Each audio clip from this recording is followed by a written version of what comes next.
Can we talk about JJK briefly? We won't talk about the new episode because I like ranking what we talk about in like worst to best. Love that. Thick Nick is already got a Thick Nick comment. Before we do that, I want to continue on with my short little cold open this morning. This is also going to be for Dorothy, who's sitting right next to me right now in bed. I was filming this morning. I was doing a video about Maharaga, and I noticed about 20 clips in to my videos, because I film like 7 seconds at a time, and then we smash all the clips together basically. I noticed about 20 clips in, so about a minute in, that Dorothy's feet were just over my shoulder, just raw, unfiltered foot action at the end of the bed here. And so for the rest of the video, I had to cover her feet. I'm getting eyeballs right now. It is bad.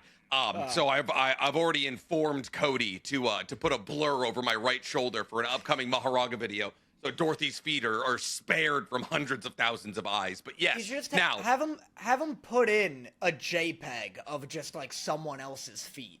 I'm thinking, so there's speaking of JJK fans are getting real horny for Toji, because in the most recent episode we saw Toji's feet. It's like when you see Naoya as a kid and he's running out to see the guy with no cursed energy. There's a scene, because the entire episode is like very Quentin Tarantino-esque. And so there's like a weird fixation on feet, which I kind of thought was hilarious. But the subsection of the JJK fandom is thirsting real hard for Toji's feet. So I think I'm gonna have Cody put Toji's feet over Dorothy's feet. Hold up. If there's a Schblooboo in the room. Oh wait, yeah, bring her back. Bring that Schblooboo over here. Come here. Dorothy, Penelope. There's a Penelope coming on the screen. You want to see her? Come here. Oh. There we go. Look Schblooboo. at that. Hi, baby. Hi, Schmuppy. She's so big. Gigantic, huh? Look at that. Oh my God, dude. She's not gonna fit under chairs soon for under chat. Oh, get her out of here. Use the electric collar. Get her out of here. Lord, where's the button? Act right on camera, God damn it. Damn. Hassan's borrowing it. Wow, look at us. We're so topical. Yeah. Only months behind it here. But yes, you wanted to talk about JJK. So speaking of corrective behaviors. Well, last video, you could take her. Take her, please. Get this demon. She's had her time. Get out of here. God, she's good. God, I love her. This is why we do it, you know? Yeah. That's right. Let me tell you. To keep the fur on their backs. My hands look like this, so her paws. Is that a Pakun pillow? Let me tell you, Is that a Pakun lower body? I try to think about why we do it. And,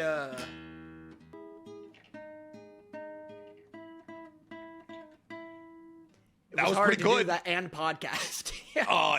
No, listen, the podcast can be Wonderwall. Yeah. Play Stairway to Heaven.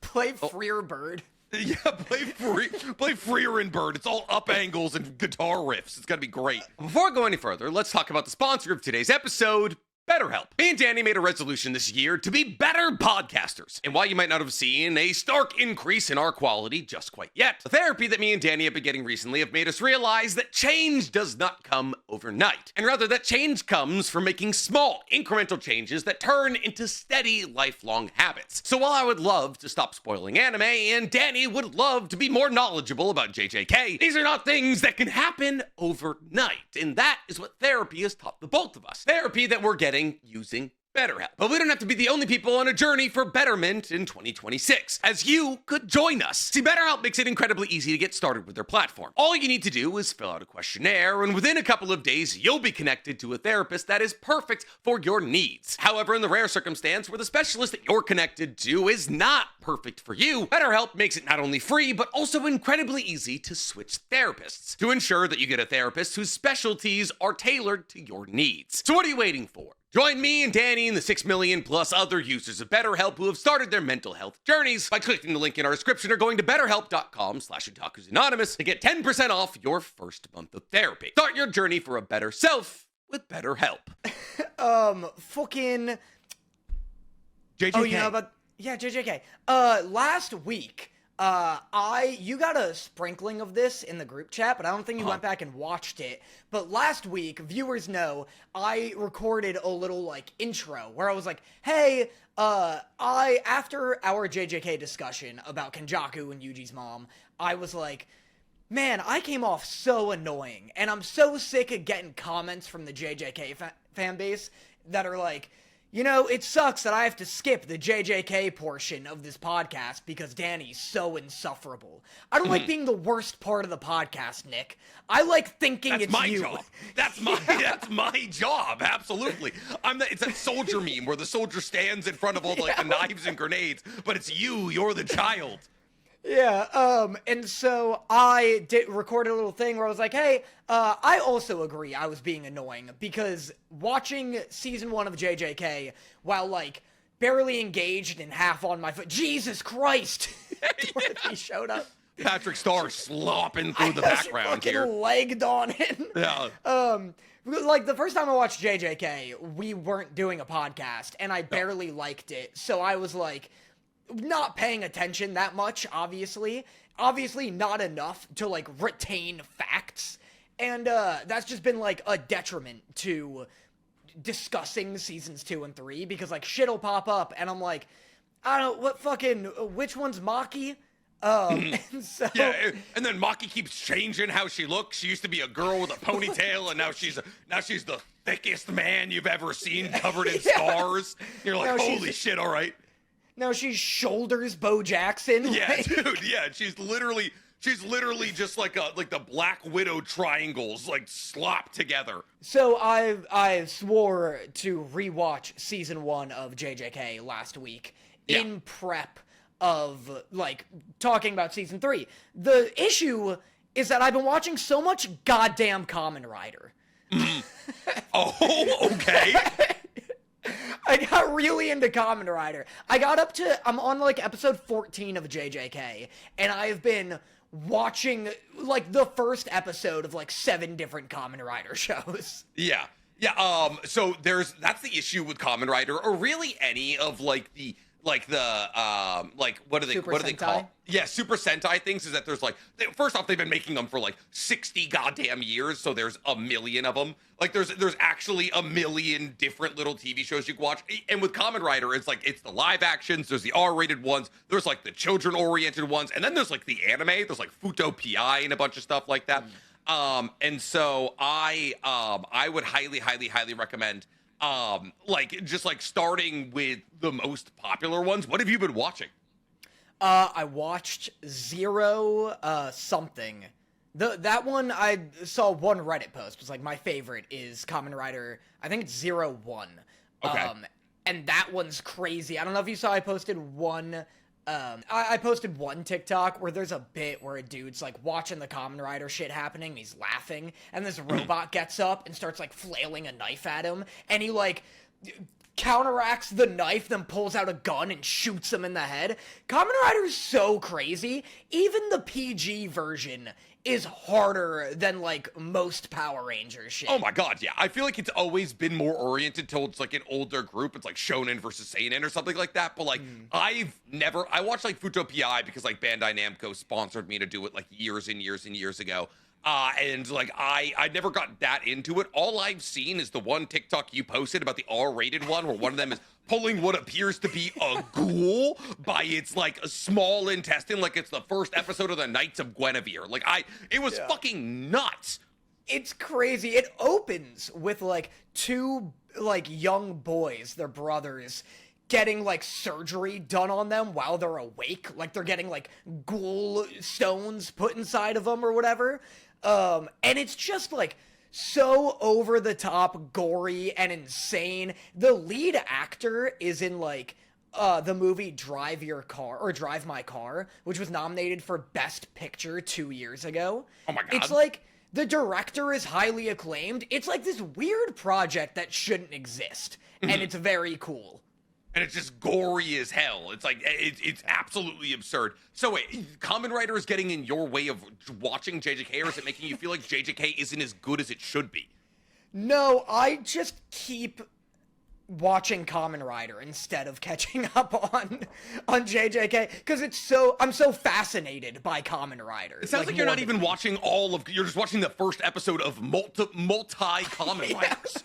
That's why I say it's not that Kamen Rider's better, it's that its history is fascinating me. Like, yes. I watched some of the kids one, I watched a bit of one of the anime, I forget what it's called, maybe it's the Futo PI. Yeah, Futo PI, yeah. And then I got sucked into the rated R one where every episode is like an hour long and it's like, has cinematography for some reason. Yeah, because they're like, oh, if we can start showing guts and Kamen Riders filleting people alive, maybe we'll put some money into this IP. That's awesome. I love that for you. I cannot believe you found the time to do all that, considering the fact that this week we had 7 goddamn episodes to watch, and one of them was a half hour long. One of them was Kill Bill 3, but not the Fortnite iteration. And so how far are you back into season 1 of JJK? I'm on, I think, episode 14. It's like Nanami just beat the shit out of Mahito. Okay, so yeah, that's like when Nanami beat the shit out of Mahito, or like when like Yuji rips his way into Mahito's domain, and then Mahito's like accidentally touches Sukuna again. Nope. I'm on episode 13. Yeah, so Mahito and Nanami fight for the first time in like a sewer, and Yuji is like hanging out with that kid that Mahito is like corrupting. Fucking Junpei, yeah. And I love that shit. I love Mahito and Junpei. Oh yeah. And Mahito just like sitting on Junpei's bed and being, because Junpei's mom just died. She got turned into a zucchini. Yeah. And like literally strung into a zucchini. Yes, a sentient zucchini. Mahito's just going around turning people into eggplants and squashes and shit. Yeah, or just like or the fucking target dogs, like the long snouted target, like bull terriers. Yeah, and then he's just like kicking his little feet, sitting on what? You know what he turns Junpei into? The fucking cart titan. Yeah, he does turn Junpei. I'm not there yet, but yeah, I remember that. Yeah, and then Mahito will just, like, pop in and, like, kick his little feet up on Junpei's bed and be like, you think Yuji did it? And, it's like, no, you mostly scarred man. Fucking obviously it was you. I know, you Tim Burton wet dream. Like, fucking get out of here. That's unreal. So, actually, because, I mean, we'll get to JJK. It's probably going to be the last episode we talk about today. But upon watching season 1, have you confirmed, like, the thought you had where you're like, oh, season 1 is a completely different looking anime from season 3? Season 1, it's not that it's, like, necessarily better, or not that I like it more on rewatch. Yeah. But knowing where it goes, like, if season 2 and 3 didn't exist, and I rewatched season 1, my opinions would be the same. But knowing where it ends up and, like, what all of this is setting up, it is better. Weirdly. Like, because all of these, like, offhanded kind of moments, I feel like the tone is a lot cooler in season 2 and 3, because it's, like, really ominous and really bleak and kind of, like, you're always uneasy. And in season 1... it's definitely goofier, like, which you could just tell from, like, the outro music thing, where they're just kind of, like, bopping. They're just dancing, yeah. God, I miss that outro so fucking much. It's good. Dude, the intro and outro of season 1's really fun. But it's just, fucking, the tone's a lot lighter, and the overall, like, vibe of the anime feels more, like, standard. Like, we've talked about how, like, season 2 and 3 is a lot artsier, and 1 it feels like a well-animated but standard anime of the time. Yeah, I feel like, well, I'm going back and, like I haven't rewatched season 1 ever. You're actually doing more JJK homework than I have. But, like, I feel like when I was watching season 1 of JJK, there was a couple of moments where you're like, oh, this is, like, legitimately gorgeous. Like, it's like, oh, it's like when Mai, like, makes her bullet and Maki, like, snags it, that kind of thing. The entire fight against Hanami. But there's, like, and then it's like, oh, Nobara and Yuji versus Eso and Ketchisu at the end of the season. You're just, like, not to any of those moments yet. Like, everything about, like, Junpei and Mahito is, like, the part of JJK I feel like so many people just, like, forget exists. it's like my favorite part if we're talking about like characters and writing. It's just I just like Junpei's little arc, and I like that it ends in tragedy. And it's the first. Sorry. No, you're good. It's just the first stepping stone of like Yuji like losing his smile, and that's the thing. It's like because I know that happens, because I know the show ends up like really hardcore committing to a lot of the stuff that feels not that revolutionary in season 1, and makes it feel revolutionary. Season 1 feels better. Like, does that make sense? Yeah, but does the art style, like, so we were talking about it, it's like, does the art style feel genuinely different from what we're watching right now in season 3? It's like actually an unrecognizable show. And I'll even go as far as to say episode 4 of season 3 is unrecognizable. What did we just watch? I think episode 3 of season 3. No, episode 4. Really? Yeah, because 1 and 2 came out the same time. Oh, you're right. Yes. It's our 3rd week, but it's our 4th episode. You're right. Yes. I'll go so far as to say that episode 4 of season 3 feels unrecognizable from every other episode of season 2 and 3, which is unrecognizable from season 1. It was closer to a Love, Death, and Robots episode than it was to any other episode of JJK. Before I go any further with the show, I want to talk to you about the sponsor of today's episode, Rocket Money. Listen, when you have 4 YouTube channels, 2 Patreons, merch, and so much more, you spend a lot of time trying to figure out your finances every single month. Throw in the fact that at some point in my life, I've needed a subscription to basically anybody who has any form of TV, and yeah, I have a couple of monthly subscriptions that I'm not using that are burning holes in my pockets. Looking at you, high dive 75% of the year. But that's where Rocket Money comes into my life. Rocket Money is a personal finance app that helps find and cancel your unwanted subscriptions, monitor your spending, and help lower your bills so you can grow your savings. With Rocket Money, you're able to track your monthly subscriptions and cancel said monthly subscriptions with just a few taps in their app, saving you time and avoiding unnecessary monthly charges that you don't need to pay. But the app also is able to consolidate your checkings, your savings, your loans, and your investments into a single dashboard to give users a clear picture of their financial growth and future. I know with buying a house recently, I've needed to keep track of what my investments look like, and Rocket Money has helped me with that. So what are you waiting for? Let Rocket Money help you reach your financial goals faster. Join at rocketmoney.com/OA. That's rocketmoney.com/OA to begin your fast travel to financial freedom. All right, that's our catch up on season 1 of JJK. We'll get to JJK eventually.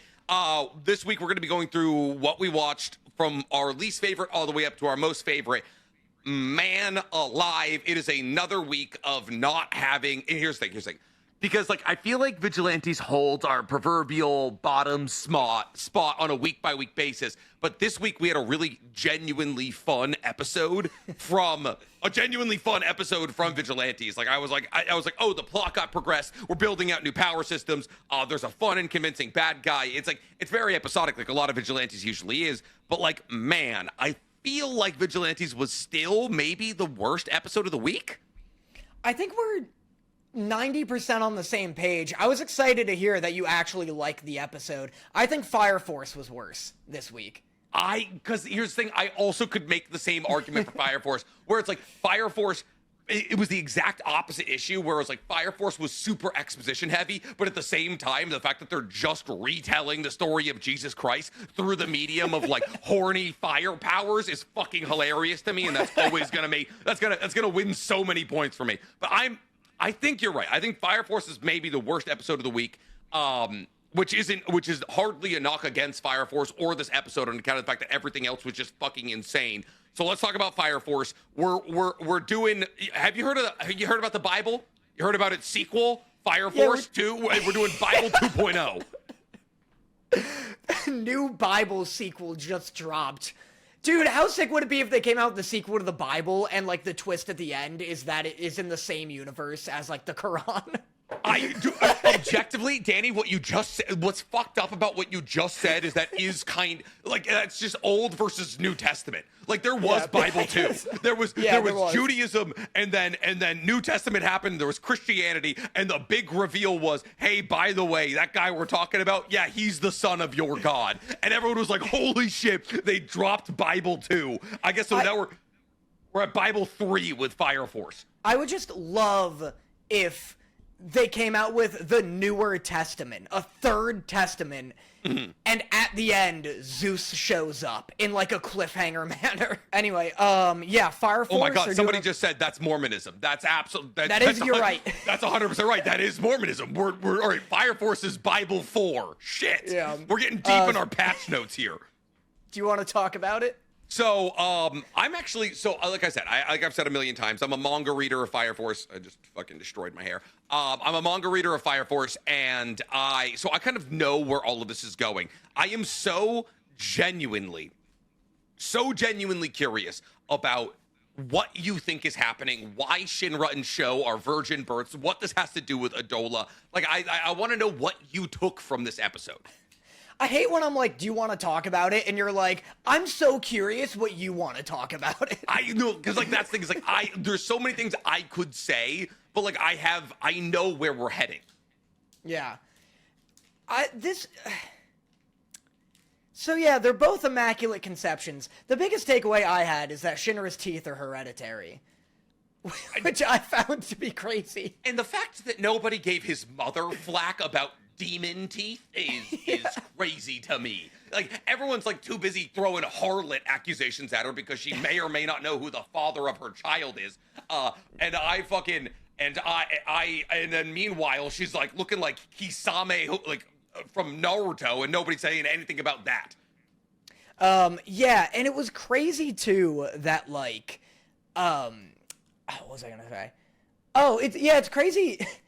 It was weird. I'm kind of right in the middle in terms of, like, how I feel society is in this flashback. Because on one hand, yeah, everyone's being real shitty and being like, you're a harlot, and, like, her parents aren't going to support a child or, like, a daughter who's having a child with a man they don't know. But on the other hand, she's got to start coming up with some kind of lie other than it's a virgin birth. Like, also, I have a question here. What's the test for virgin birth, and who made it? Because like they were like, oh, she says it's a virgin birth, we gotta run the test. And it's like, okay, is this happening so much that a pharmaceutical company out there was like, I guess we're gonna try and figure out if these claims are true. Like, I guess in a world where like the Holy Soul Temple is literally running the government, then maybe you would check for virgin birth. But like, what is the test? I think they were gonna check her hymen. I asked Sarah. Sarah was on the couch with me. You asked Sarah if there was a virgin birth, of virgin birth? I was like, what are they gonna do? Check her hymen? Also, Nick, lower your mic. They said when it was lower. I did. I lowered. But then you raised it. I didn't. But then you raised it again. I just lowered my mic by like 30%. Okay. I haven't touched it since. I asked Sarah, my assumption was, what are they going to do? Check her hymen? Because allegedly, the hymen breaks when you have sex for the first time. But Sarah was informing me that that's not wrong, but it's not like 100% accurate. Like, yeah. if that's the test they're going with, and they were like, oh, this will for sure tell us if you had a virgin birth, it's like, it's not a good test. It's like no, when it's not you a good test at all. Put a... I was going to use an example that just actually wasn't right. I was going to say it's when you put a witch in water, and if she drowns, she's not a witch. That never works. Dude, the way we used to test if witches were witches was like, we would tie a rock to them, and if they drowned, we're like, it was just a woman. And they're like, oh, but if she didn't drown, that's a witch. And it's like, I feel like every time they're drowning, Like, I love the idea of, like, she doesn't come up, and it's like, sorry, Bill, guess your wife wasn't a witch. And then they're all like their third woman that they've drowned this way this week, and it's like, is nobody starting to doubt the scientific process or our ability to discern what a witch is? There's got to be a different test that doesn't involve drowning. That doesn't involve. And it was like, oh, we have to press her with 400 pounds of stone. If she can still breathe, she's a witch. I was like the idea. Hit rate is 0. I was like the idea of them like watching the stream and like seeing the last few bubbles come up, and someone's like, hey, have any of the women, like, come up before? Like, has this ever caught a witch? Yeah. Or I think one of them were like also like they'd put them on like a giant scale and they'd have like a duck in one of them and like her in the other, and if she was heavier than we were so fucking stupid. Yeah. We were so stupid like 300 years ago. I heard about that. I almost brought that up. I was like, no, I must be thinking of that Willy Wonka scene where she's heavier than a squirrel or whatever. Yeah, like, I just fucking no, because that's everybody was Gene Wilder's Willy Wonka in 1760. Yeah. Just cracked out fucking oil barons hitting women. It was insane. They're all walking out, acting feeble, and then they do a forward roll, and it's like, whoa, all right, let's get witching. Yeah, you're like, have you heard about elevators? They're crazy. And it's like, I don't know if I want to be in this small room with you. But anyways, back to Fire Force. I think it's kind of cool about, like, they're doing a bunch of religious iconography, that kind of thing. And I think it is very interesting. So basically what the spiel is, because you never really told me how you felt about it, because we got off on a tangent about virgin birth here, is the spiel is Adola is merging with, like, the Earth, right? The overworld. And Adola is comprised of the imagination of all of humanity. And that's so, why like, the moon is fucked. That's why the moon is fucked, because some people draw the moon that way. And it's also it's also tied into the memories of people from before the world was animified. And so, like, Adola has existed since before the world was animified, and in that time space, there was this idea. People had this idea that there was a person who came from virgin birth that saved everybody. And so basically, like, the idea of Jesus Christ is imprinted in the Adola from the previous iteration of Earth. And because of that, and the Adola merging, the Adola getting closer with the oncoming of the Second Great Cataclysm, a Jesus figure was born. However, what's really cool about Fire Force is they turn that idea on its head, because Shinra is a demon. And he's the symbol, instead of the symbol of the creation of the church, he's directly opposed to the Holy Soul Temple. And so... But his brother is an angel. His brother is an angel, kind of, right? He can stop time. He's got, like, these feathers that, like, whenever he stops time, he's got these crazy wings kind of thing. And so I'm curious to hear what you think about, like the swapping of that ideology, what's going on with his mom and all that. That's what I was trying to lead you to. Yeah, well, I mean, they do literally kind of imply that, like, because at one point his brother is literally like, wait, but my brother's the devil, so what does that make me? And then his wings flare up. Yeah. I mean, I think I do think that's cool. It's funny because, like, Shinra being a demon weirdly gets cooler the harder they lean into it, like you said, where it's like, now we're literally just, like, riffing on the Bible. It's not just, oh, he has sharp teeth, here's a cool nickname for him. So I do really like that. I wonder if he's gonna become Death, but I don't know if he's silly enough. You think he's gonna become okay? So, I'm not gonna tell you anything about what he becomes or what he does. But did you catch that Sho is born on Christmas? Yeah, I did. Yeah, he's Kris Kringle. Yeah, he's Kris Kringle, or Jesus from the Bible. Yeah, I wrote that. I was like, Christmas baby. Yeah, and so I think it's really cool, and it is kind of funny, like. It's one of those, like, bell curves where it's like, oh, the more you know, the less you know kind of thing with Shinra, where it's like, oh, well, I guess Jesus was also, like, demonified by the people of his time, and, like, he was a virgin birth, and, like, there was, like, an existing, like, religion that he kind of recreated. Like, there was, like the foundation of Christianity comes from Jesus. It's a divergence from Judaism kind of thing. And so I think, like, it's like, oh, you can be like, oh, he's the symbol of destruction. He's, like, the Antichrist. Or it's like, oh, he's actually just Christ-like, but we're seeing it through the perspective of how society probably saw Christ in that time. Right, yeah. Yeah, I mean, I like the fact that the Adola is this, like, imagination-based, malleable radiation, kind of. It is interesting that, like, the moon, like you said, you put it well, where you're like, because some people drew it like that. Yeah. Because Hibana's like, oh, that's how we depict the moon. And it's like, I guess sometimes maybe. Yeah.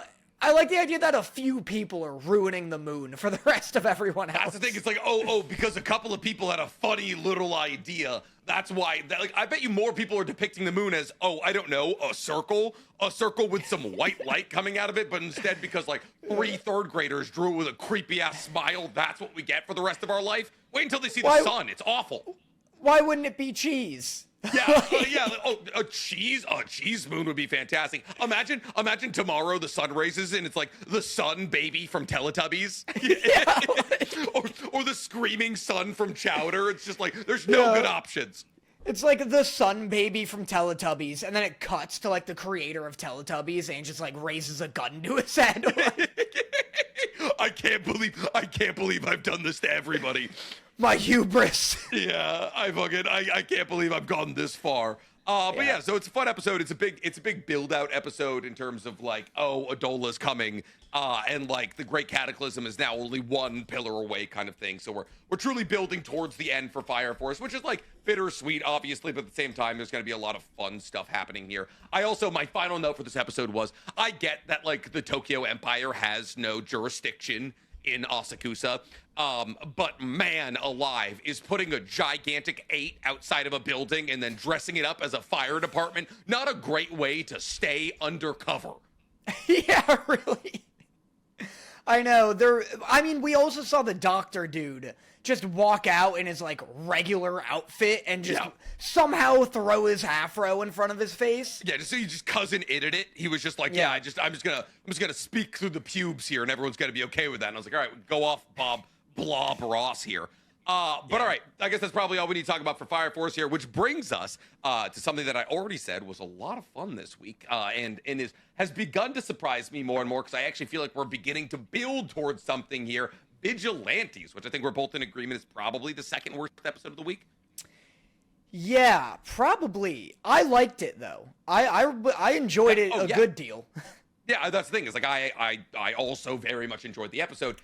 It was just a matter of like, oh, am I gonna like in terms of, it's not better than Frieren, it's not better than JJK, it's not better than it was maybe better than Fire Force, it wasn't better than Sentence, and it wasn't better than Hell's Paradise. So like calling it second worst is kind of like a misnomer on account of the fact that the episode itself was very good.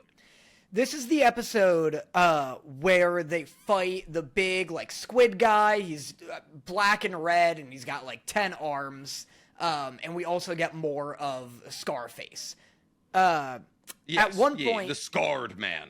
Yeah, at one point in the beginning of the episode, the two like, drug peddlers, the two Viagra and Rogaine peddlers. I've come so far around on these guys. They are local heroes. They're absolutely local heroes. When they're talking to that Japanese businessman who's like fully bald with a comb over, and like they reveal one of their heads and there's like 5 little hairs over there. I was like, these guys are servicing their community, and I won't hear anything else.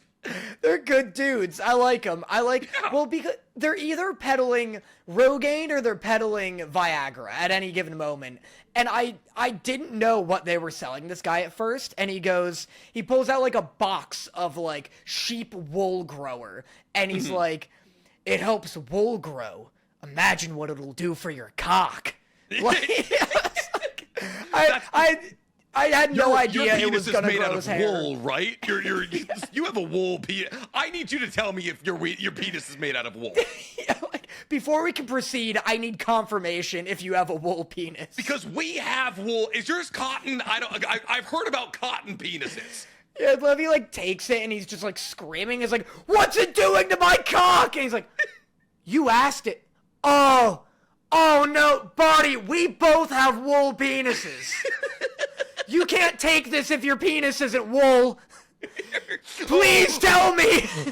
Please tell me you're not one of those weird satin-cocked motherfuckers. So yeah, that was funny. I wrote, they can make full Iron Man suits for people, but they can't invent Rogaine. Yeah, why are these guys peddling this under the table? That's a lack of medicinal licenses. I don't know. The whole thing is everybody's a vigilante. Getting licenses in this universe is probably incredibly fucking difficult. For every, like, literally there is no reason that Koichi should not be, like, a full-on hero. I have a deep guttural feeling that at some point he's going to be able to turn his blasts into, like, projectiles he can use to fire himself around like Bakugo. He's like, oh, the recoil is negligible when I'm traveling backwards. And I'm like, cool, so it's a propulsion system. So, like, there's nothing his quirk can't do. He's basically, he's basically Bakugo. There's no reason for him not to be a full-blown hero. And there's no reason for these two common hoppers to not be licensed medicinal experts. Yeah. I mean, they're literally Kamen Rider Kamen Riders, whatever you call a Kamen Rider. But yeah, what do you feel about Koichi's new abilities and how he just keeps spawning new ones? Listen, like, technically, right, I have no qualms with it on account of the fact that technically all of them make sense, right? It's like, oh, he's like, I have the ability to propel myself, like, I have the ability to glide around, but in order to glide around, you need some kind of propulsion ability that allows you to be, like, not touching the ground. So, like, him blocking missiles with it, that makes sense. Him being able to, he has the ability of, like, attraction and repulsion. And, like, we've seen quirks oftentimes have, like, a give and take, right? Like, Shigaraki had decay and, like, a decay and remake kind of quirk, kind of like overhaul, but obviously All For One took the remake part, so he would turn into, a villain. So, like, we've seen Shigaraki have it. We've seen Overhaul have it. We've seen a lot of people have the give and take part of a quirk. So, like, it's nothing new for Koichi. It's just funny that, like, every episode there's, like, a new thing. Yeah, I agree. I think his ranged ability doesn't work the way it should. He shouldn't be able to fire, like, balls, like projectile balls. It should be more like an Iron Man blast. If it is repulsion, that's the reason his thing's called a repulsor. But he shoots it like a little balled projectile. It should just be like, it's a Mega Man ball. Yeah, and it shouldn't be. It should just be like a big push. Yeah, it should be a blast of energy that, like, either propels him or knocks him backwards, kind of thing. I also don't know why it's, like, the world's smallest Hadouken. Like, it doesn't really, like, I guess, like, you could say he can make, like, compressed pockets of air and, like, fire those compressed pockets of air. But that in itself is kind of... That's a new ability. That is a completely new ability. That's a different quirk. Yes, like, he should have the ability, like, a repulsor ray, where it's just, like, an entire force of, like, like, every energy has an equal and opposite reaction kind of thing, like, blows him backwards, like an elephant gun. Yeah. So yeah, I loved My Hero for, like, coming up with a way to give Deku a ranged attack in, like, a flick. And now that they've done it again, I'm like, you're fucking, this is cheating at this point. Like, if you're gonna have a not ranged guy, keep him not ranged. The only way that they could continue to, like, cut into Deku's spiel even more here is if somehow Koichi starts, like, using his legs for stuff.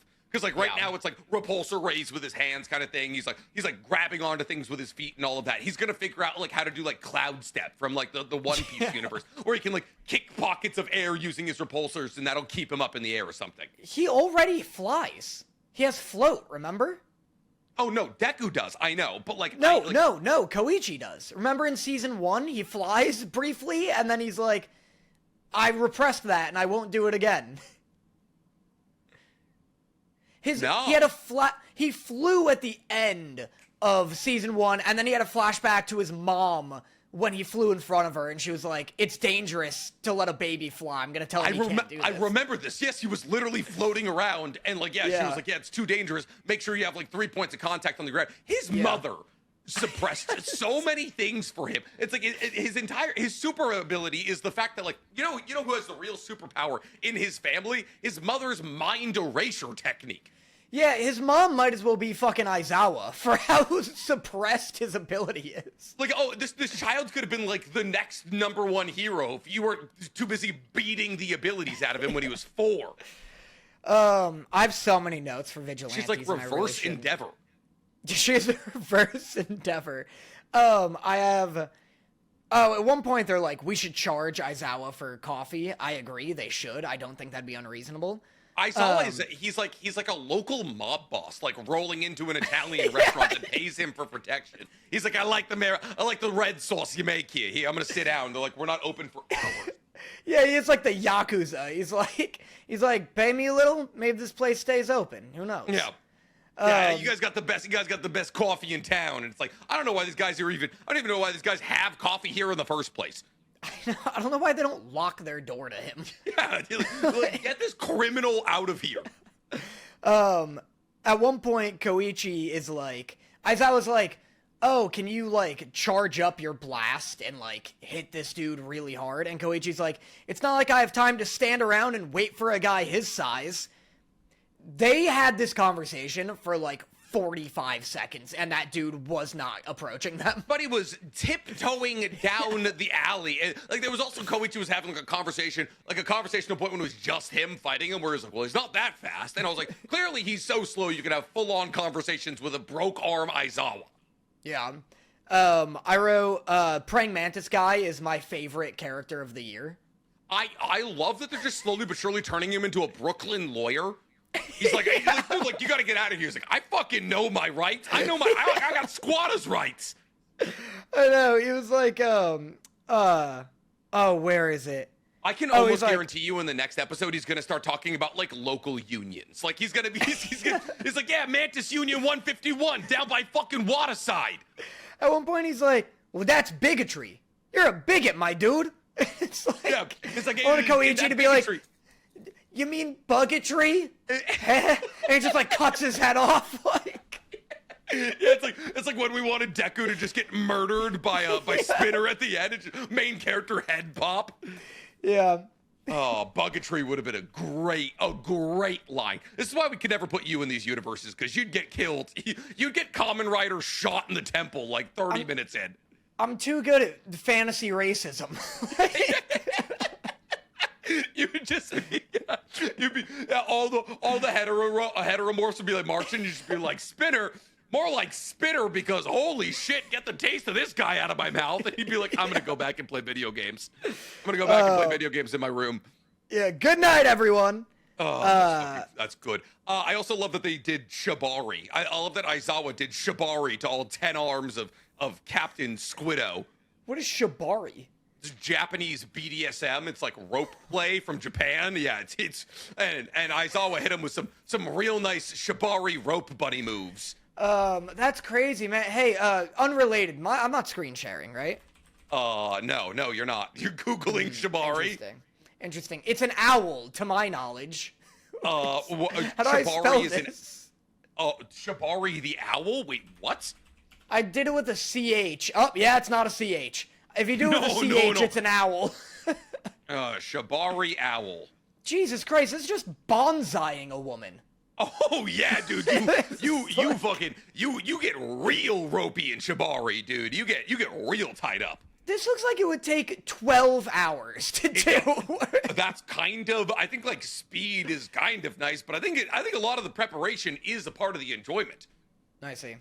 I learned about this. I learned about Shibari because when we were in Tulum like a month ago for New Year's, we stayed at a hotel called Shibari, and we're like, oh wow, this is a super fancy hotel. And then there was just ropes in every room, and we're like, there's a theme here. And then we looked above our bed, and there's a giant mural of just a naked woman tied up, and we're like, oh no, we booked the BDSM hotel. So every time I was at like continental breakfast looking around at all the couples, I was like, freaks, all of you.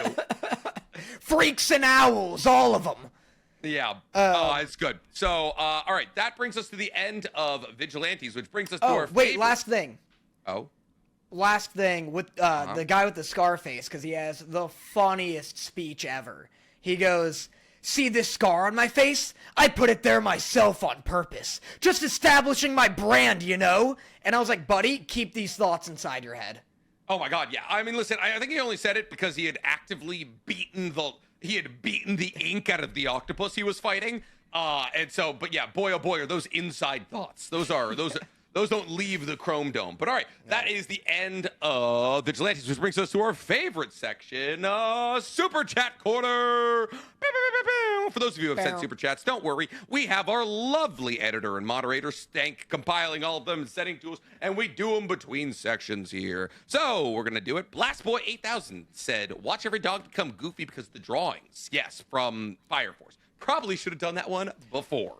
That's a great point. Just a stellar point. Give him his money back. By the way, that's part of the segment. If you make a good enough point, Nick doubles what you sent us. I double it and send it to the next super chat. So yeah, it's a hype train, but in reverse, but only for one guy. That'd be awesome. Can you imagine just an army of Gorsh, like just doubled over a dozen times? I absolutely, I love the idea, but then the last guy doesn't make a good point and we pocket all the money ourselves. Yeah, exactly. Q-Boy is how I'm going to say it. It's Q-O-I-B-O-I. Y'all make my week better. Thank you for being good friends and very entertaining together. Thanks. That's very nice of you. We appreciate you. What a sweet lie. 35 R Miles says, Danny, how's the rewatch of JJK going? Anything changed for you? We went over it already, but just a brief summary is, yeah, the biggest thing is that I'm more interested in the characters knowing where they end up. Like, a lot of the adult characters in Season 1 seem like they're kind of just being, like, edgy, because you don't really feel, like, these dire stakes happening yet, and knowing the just grievous tone of Season 2 and 3, when Nanami's like, no, Yuji can't go on this mission, I'm now like, yeah, no, Nanami's fucking right. Yuji has no idea how dark this show's about to get. Yeah, Nanami has a full understanding of how tough non-salarymen jobs are. It's really interesting. Sorry, last thing. It's interesting rewatching it and being like, oh, Mahito's like a new and unknown entity. Like, I'm so used to Mahito existing, and like, it's weird where they're like, let's figure this guy out. Yeah. And then also, like, you realize, like, after knowing what Mahito is capable of, why the prospect of Mahito being introduced would be so goddamn terrifying. Ethan Arif says, sends €10, and said, bought the half pearl necklace from Frieren Co. Come here. Woo! Come here, say thank you. Come here. They can't hear you. You got it. Yep, all the way over here. Thank you. Yeah, that's a thank you from the founder and CEO herself, Dorothy. Also asked about getting a anime tattoo and decided to get a mixture of Bleach, Demon Slayer, and Hunter x Hunter. Thank you. Love you both and the pod. Let's go, drog. I want to see that pod. I want to see that tattoo at some point. I Strain sends $6.99 Canadian. So like 45 cents.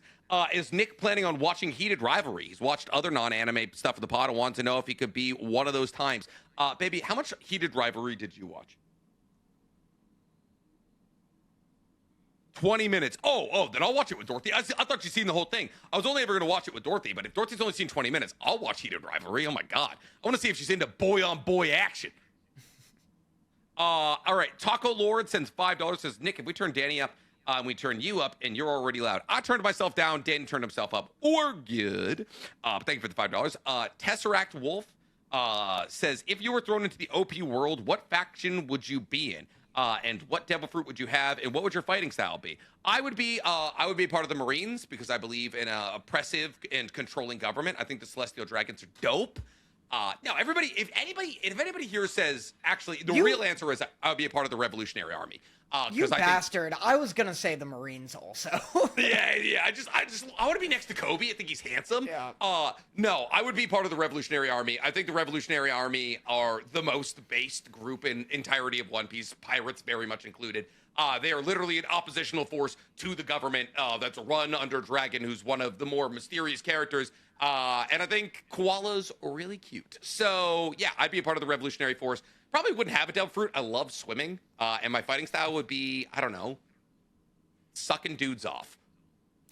Nice. Really? Yeah. Really stayed in theme there. I don't know. I'd be a fucking, like, snail phone or something, because I'm just a greasy little slime boy that nobody likes. Yeah, Danny would be the Buster Call snail, like only ever used to exterminate entire islands. I'm just there on the table going, meh, meh, meh, meh, meh, or whatever fucking awful noise they make. Yeah, literally just fucking whatever goddamn calls getting transmuted through your mouth. Yeah. All right, Nick watched TADC, which is the Amazing Digital Circus, hell of a, and has been now. You gotta watch Murder Drones. Danny did, and Danny, did you watch Not Good Enough MD music video? It hints for continuation. No, I haven't. That was just like, I don't know. I just haven't. That's my full answer. Yeah, I don't even know what that means. I've watched the first episode of Murder Drones and I really liked it. I just didn't watch the second episode. I have nothing against Murder Drones. Danny thinks it's the best out of all of the Glitch properties. And I think it has the capacity. I think, unfortunately, the thing with Murder Drones and why it probably isn't as popular as other things, like even like Knights of Guinevere, is just because, like, objectively, it has the hardest to look at art style. Disagree. It's so good looking. You like how it looked? The Amazing Digital Circus looks worse than Murder Drones. What are you talking about, art style-wise? I'm not saying that it's bad to look at, but, like, it's the most, like, Toonami cutaway-looking show I've ever goddamn seen. Like, it looks like Tom's gonna pop up at any given moment. It's so good, and that's probably why I like it. You're not incorrect in your assumption. Yeah. But everyone looks like the fucking iDroid, or the iDog, from 2008. And I like it a lot, and the cinematography's so good, and the music's so good. I love everything. It's a 2008 ass looking show, but I'll watch it. I mean, when I'm back from home, I'm gonna have way more time, so I'll probably dive into it then. Mad Dwarf King says, "Is it me or did Majesty decide to become Zeph in Sentenced to Be Hero this week?" Did Majesty becomes Zeph? He's talking about Norgalle. Yes. Correct. Well, let's get more into that when we get into. Sentenced. That Zeph. Oh, when he cut off his leg. Yeah. We'll talk about that when we get to it. But thank you, Mad Dwarf King. Man, Norgalle, what an episode from the big guy. What would be an anime that Blast Boy 8000 says? What anime would be a great Sentai? In my opinion, JJK. Great Sentai? What's that? Yeah, like a Super Sentai. Oh, well, that's so confusing to me.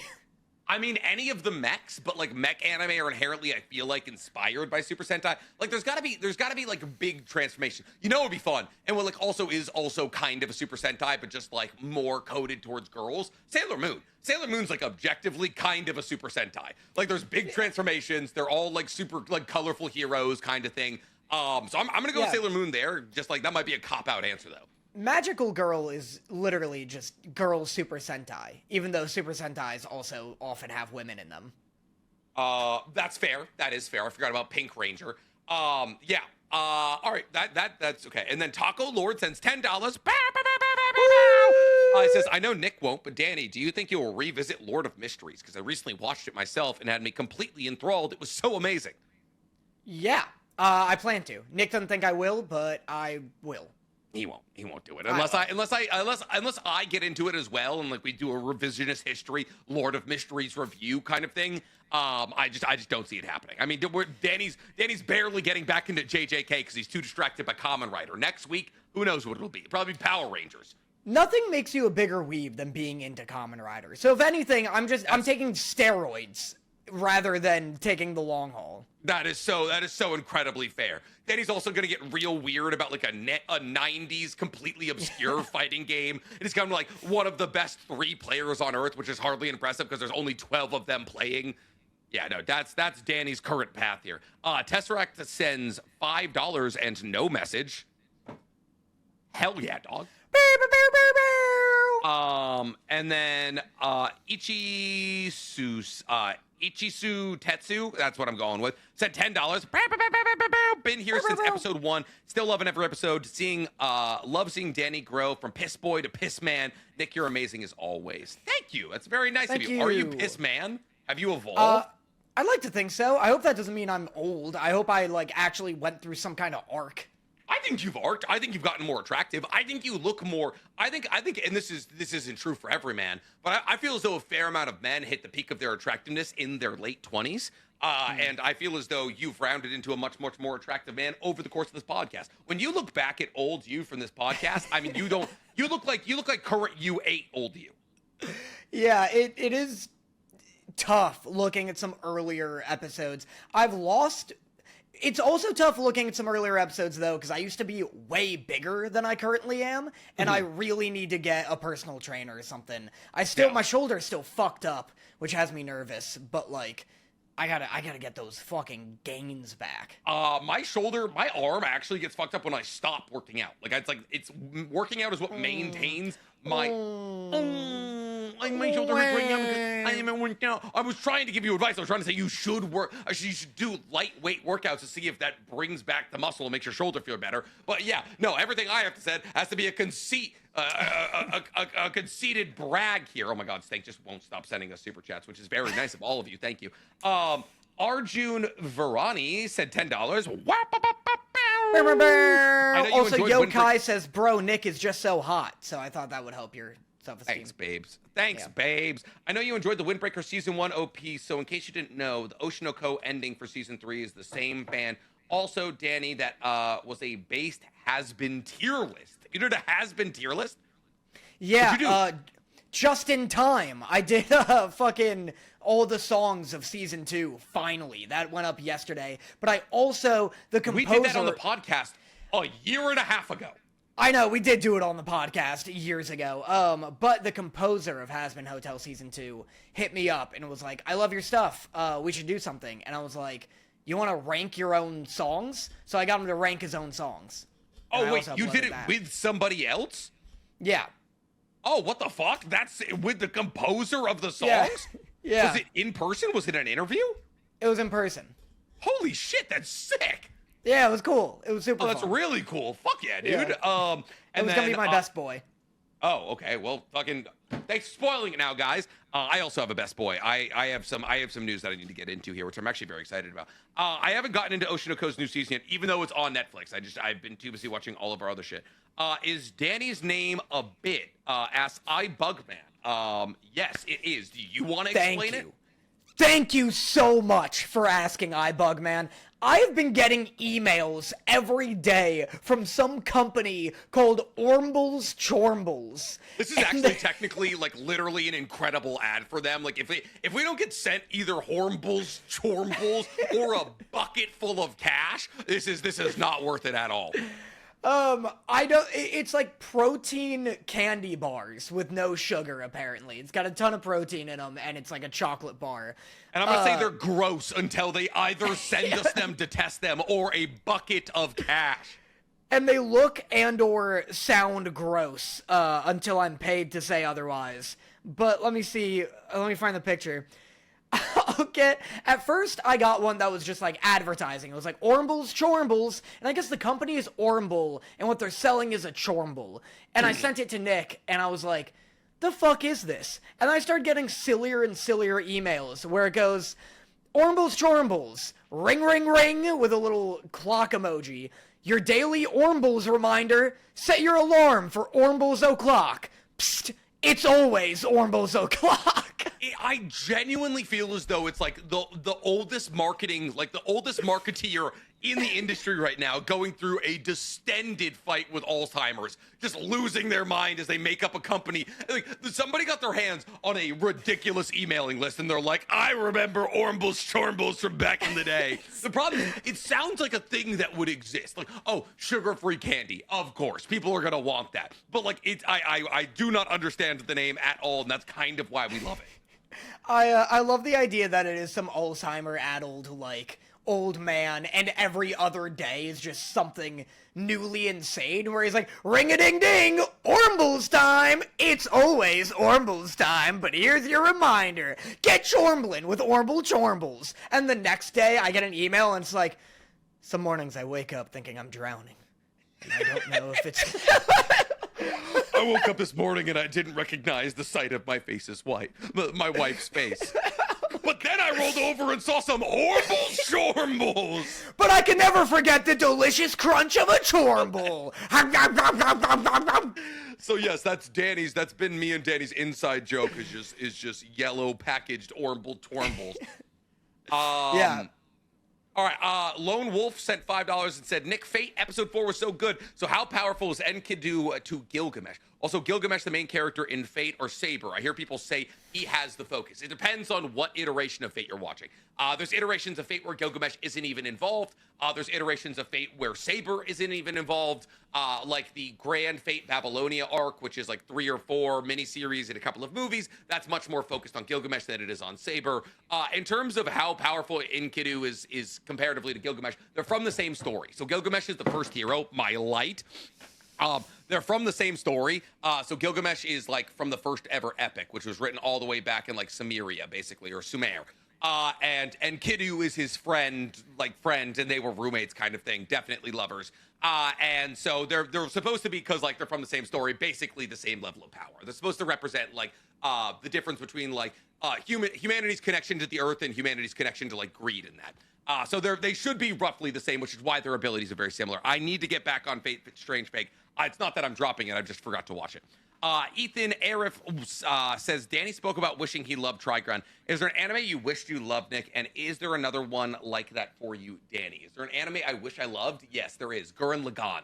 I have tried to watch Gurren Lagann like 47 separate times, and everyone's like, Nick can speak, Nick, you're like Simone, Nick, blah, blah, blah, blah. Oh, it's the biggest mechs of all time, they fight the anti-spiral, blah, blah, blah, blah. And I know a lot about Gurren Lagann, just on account of the fact that, like, if you want to be a power scaler, you have to know about, like, the anti-spiral or shit like that.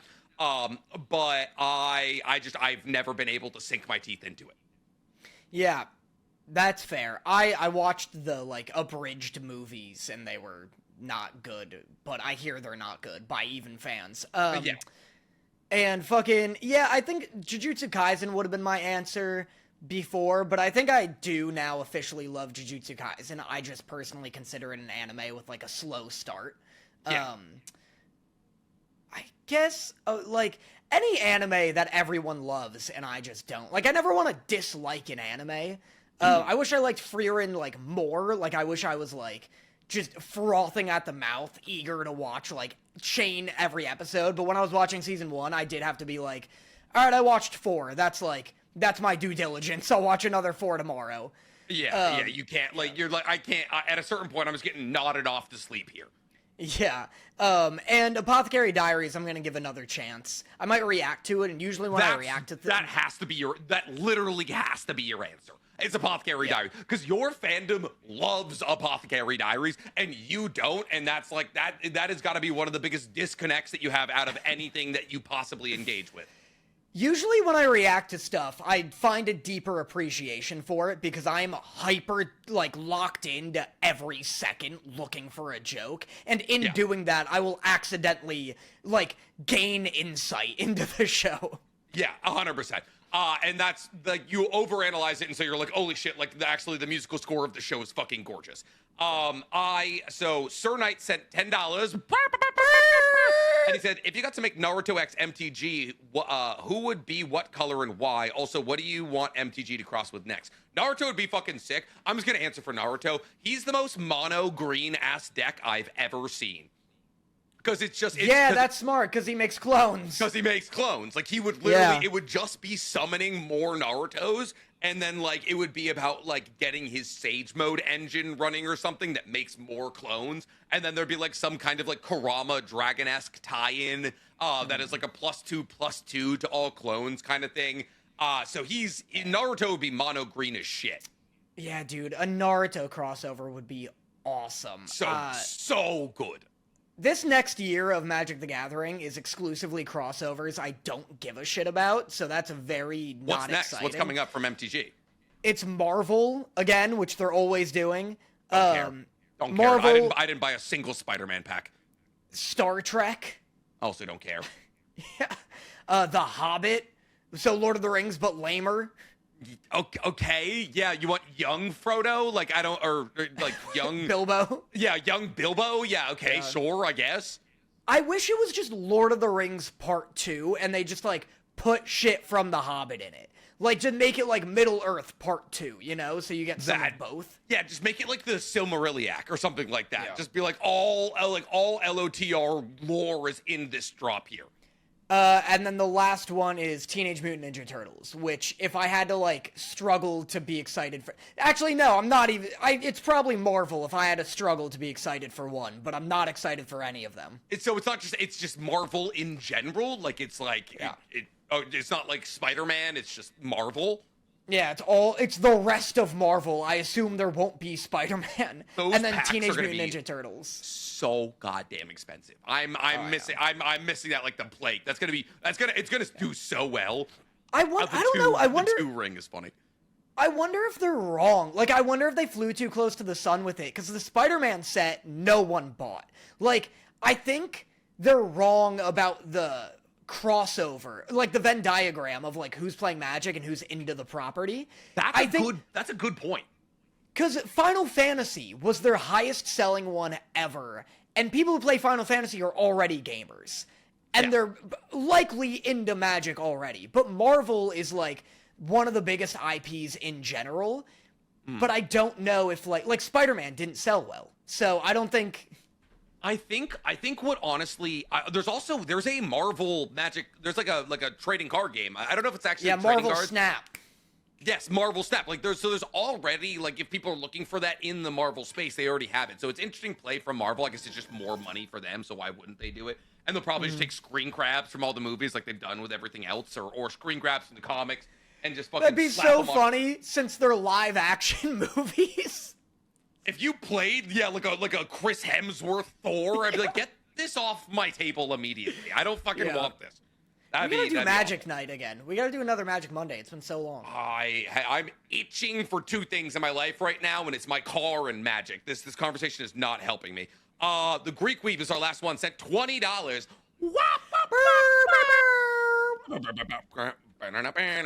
Madoka Magica movie got delayed again. Also, give Beat Break another shot. And it's a better binge. We got a backstory this week that a character survived a bombing. Oh my god. Also read Ichi the Witch and Kagurabachi, the Twin Peaks of the Jump. Kagurabachi, man, the Kagurabachi fandom has been up my asshole recently. Not like in a bad way. They're just like cover Kagurabachi. And I'm on chapter like 25. And I know for a fact I'm just gonna have to reread everything because I only finished the Cloud Gouger arc. And Kagurabachi is going to be like the hottest IP on Earth in like 6 months, but I so much manga. I won't do it. I wasn't very gripped by chapter 1. It is 100% my cross to bear. You should do it. I mean, that does sound exciting for you, and I'd be excited to get like the review of whether or not it's good from you, or if it's just like meme hype. Oh, it's good. It was meme hype, and like that's why it was like, oh, this is the greatest manga of all time. And everyone was like, has it been enough time to call Kagurabachi better than JJK? But it is maintained being very good. It doesn't like push the boundaries of like, oh my god, this is the most unique manga of all time, but like it does the basics very, very well. All right. I think you were saying that it's gonna be like the biggest anime in like the next 6 months or whatever. Yes. You know what I think might surpass it, and I only think this because Frieren has been so big. I think Witch Hat Atelier might be like massive. Interesting. I feel like Witch Hat Atelier suffers from one thing and one thing alone, and that's that there's just too much other witch nonsense happening right now. Like the Greek Weeb just there was like you need to read Ichi the Witch. And then there's there's Witch Hat Atelier, and then there's another witch one happening as well. There's like 3 witch manga out right now. I don't think Witch Hat Atelier is sick. I don't think it's gonna hit that like Kagurabachi threshold, because like Kagurabachi has trended, I think, like top 6 to top 10 in most popular manga since it came out. And that's like, it's the only manga out of that top 10 section to not have an anime. I think at the very least, it'll be competition to Frieren. Like, I think it hits a similar demographic as Frieren. So it'll be like, because Frieren's not as big as like Solo Leveling, for example, just to bring up an anime that it lost an award to. Yeah. But that's because I assume there's just more people watching. It's like why Fast and the Furious makes more money than like an art house movie. You know, that doesn't mean Fast and the Furious is like better. Begonia got outperformed by Fast X. It's like, so therefore Begonia not as good. Yeah, so I think within like the weight class of Frieren, I think Witch Hat Atelier may become like its competition. Yeah. All right. That is everything from our Super Chat corner for the moment. So we're done with Fire Force. We're done with Vigilantes, which brings us to our middle of the pack episode this week. Ooh, it's not JJK and it's not Frieren. So is it either Hell's Paradise or Sentenced to be a Hero? I think it's either Hell's Paradise or Frieren. You really think Frieren was better than Sentenced to be a Hero? Oh. Sentenced to be a Hero was so fucking good this week. Sentenced to be a Hero was very good this week. It was very, like I said, it's a competition for the top here. I have to say, now that I'm remembering everything about like that happened with like His Majesty King Nurgle and all of that, his unfolding as a character, Tatsuya growing his muscles and all of that, and just like kind of like the sentimentality of like, there's people at the bottom who understand that the heroes aren't bad people. Like that was a good episode. So maybe I would say Hell's Paradise. Yeah, Hell's Paradise for sure. I think is like the next one. That being said, how many episodes this week featured a main character fucking the main antagonist of their story? There's only one, and I feel like we got to give some points to Hell's Paradise. Yeah, that was wild. That was definitely he got Bochu Jusu'd. Mm-hmm. Listen, sometimes you gotta adapt, and sometimes adapting looks like Fucking a thick woman with a bob cut. If that's what adapting looks like, then good job, Asachobe. Yeah, it is interesting that they tackled it from like he's like, oh, I gotta be strategic. Like, this is just a different way of fighting. Because for all intents and purposes, he is for sure SA'd. Like, if you're given 2 options and one is die or have sex with me, that is not consent. No, probably not. Like, he's like literally thinking about before it happens, like, I could try and run away, but that'd be difficult. And it's like, no, this is probably a not so consensual activity for sure. But what else? Somebody says, yo, wait, do I gotta watch Hell's Paradise? Yeah, dog, it's motely just plants and nippleless boobs. Yeah, it's most characters are naked quite often, and Bochu Jutsu is actually part of the combat system, and it's sex. Yes, and it's sex with either your partner who is a woman or a man, or maybe a little bit of both. Yeah, we got, this show also has such a hard-on for Tao. Like, it fucking loves explaining Tao. I told you, I think it might have been a couple of weeks ago now, where I was like, oh, Hell's Paradise tries to fit a, like, JJK, MHA, Naruto, One Piece level power system into 170 chapters. And it works, but you gotta like Tandens, Tan, Bojujutsu, and 6 other ways to train Tao. No, they really, every other episode is still just someone not even like discovering something new about Tao, just like refining it a little bit more. Like, we're in the weeds of it now. And it was kind of cool. Gabimaru discovers, like, he kind of gets a read on Tao, like he sort of kind of figures it out, and he's like, oh, if someone has more Tao than me, I need to use their own Tao against them and essentially counter them rather than go for like a direct hit.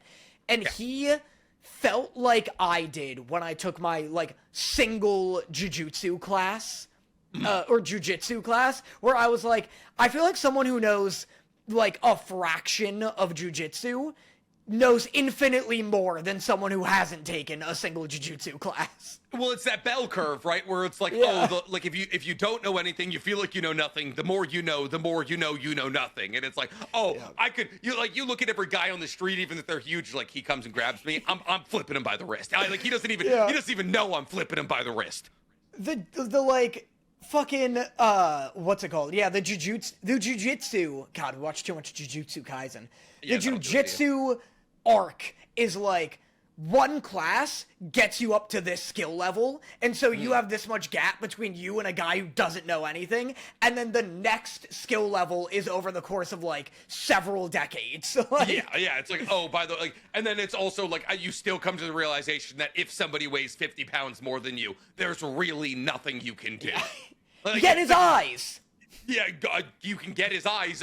I could tell you that without a singular class of jiu-jitsu. Kick a guy in the nuts and stab him in the eyeballs. Cool. There's your basic self-defense course. Yeah. But yeah, so that was pretty cool. Just a lot of that, honestly. But in a way that's like better than Fire Force and Vigilantes. Yeah. I mean, it's we get a cool fight from Asa where he goes full prime Ken Kaneki. And like busts out all of his red tendrils in a battle against Frieren. We see Frieren, one of Rieren's clones, get fucking pulped. Yeah, fucking belly buttoned. Oh, dude, it was, and then like he punched through the belly button and like helicoptered out the backside. It was it was gnarly, dude. It was like watching your TikToks. Yeah, the fact that like their navel is their weakness seems like a pretty glaring weakness, but I guess everyone else's is their head, and that is, like, where their eyes and everything else is, so I guess it's as bad as having your head be your weakness. Well, it's just anybody with any kind of Tao proficiency. Like, so they also cover the fact, they do a little bit of Mai's backstory, where we learned that Mai was one of the first 2 creations from the Master Shofu, and she was just fundamentally different from Rian, and we see Rian basically destroying her navel so she can't make Tao anymore. And so she needs, like, if she uses Tao, she ages, which was what they were trying to do with the Hoko. It was like that abification process where, like, the people turn into trees, but they live for thousands of years. And what I realized about this show, and I guess more about the manga, is while none of the characters are bad, very few of the characters are what I would call legitimately compelling. And I would find out of all of the characters in this story, the most compelling are probably Hoko, who was like the tree guy, and Mai. And like we get the backstory of like how like he outlived all of his family and he like basically kept Mai around for hundreds and hundreds and hundreds of years because like he was trying to get her to fill the youngest daughter like hole in his heart kind of situation. And I was like, oh, as I was watching the situation where like Hoko was giving over the rest of his life to save Mai's, I was like, oh yeah, these are really the only what I would call genuinely compelling characters in this story. That doesn't mean the other characters are bad, and I don't want that to be like what I'm saying here. But I was like, oh, in terms of like we're getting Frieren level character development from these characters, Hoko and Mai are really the only ones I feel that from. That's fair. I mean, I'm pretty compelled by like Gabimaru, and I like the dude who's missing a hand. But yeah, it's not like none of these characters are like, you know, anything remarkable. There's no Thorfinn in here or anything like that. Yeah, that's the thing. It's like, oh, Gabimaru wants to get back to his wife. The dragon guy wants to keep being a swordsman. I guess Sagiri's probably the closest. Like we get to see Sagiri go through this like quandary about like, oh, I'm an executioner, but like I don't like taking life kind of thing. Like that kind of does the introduction to the middle way conversation about like, oh, those who are strong in Tao are strong in Taoist beliefs kind of thing. But like outside of like maybe Sagiri, there's just not that whole much like I just don't get that much like, oh, these characters are why I come back to the story. It's more like the universe, and that's maybe why it's such a big ensemble cast, because like individually none of these characters could carry the show by themselves. Yeah, I agree. And the more characters there are, the more horrible shit can happen to like each of them. And that's like, I agree, the world is what keeps me coming back because the stakes are so crazy and because characters die or get dismembered and like, yeah, I love the island. I don't love the characters necessarily. Yeah. We also get, in this episode, we got the reveal of the second wave of Shinobi coming in, and also the second wave of Asaimon. So we get the Asaimon number 1. How do you feel about it? It's hype. It's pretty, it's all hype. I think so. It's a fuck ton of ninjas, and if any of them are even close to Gabimaru, it is an insane upscale to, like, the fighting ability of like, the people trying to get the elixir of life. What do you think is going to happen? Do you think, like, the first exposition is going to fight against the second one, or...? Yeah, I think so. I hope they don't stack up to Gabimaru. I like the idea that Gabimaru is inexplicably immortal, and it's just through sheer force of hatred. Yeah, it's just like, oh, I just will not let anybody kill me until I'm ready to die. Yeah, I wouldn't mind if Gabimaru is just, like, overpowered, because, like, it really works with the story, because he's so nihilistic, and he's so, like, hates his life. Yeah. That's the only way that, like, a truly invincible character works. Yeah, I think... I was thinking they'll probably, like, fight each other, and it kind of becomes, like, a Hunger Games for, like, the elixir of life. Yeah. I mean, that's kind of, like, that was kind of the entire idea in the beginning, when all the criminals were just killing each other off before they even made it onto the island. Like, Asa kills that guy with the long earlobes kind of thing. So, like, that's... And then, like, Gabimaru fights against the giant. So, like... They all just want to get their hands on the elixir of life because they all want to be like good in with the Shogun. But yeah, so we're getting the highest ranking out of all of the Asaimon. We're getting a bunch of Shinobi. So the next couple of episodes and the rest of the season is going to be a ton of fun. Now, I want to get into a contentious area here. Because what we have left is Sentenced to be a Hero, Frieren, and JJK. I think we're both in agreement of what the best episode of this week is, right? Mm-hmm. Yeah, I think so. I think I don't think either of us I have no if we are out and not in agreement like that would be genuinely baffling to me, because one of these episodes was like avant-garde level artsy. It was long. It was ridiculous.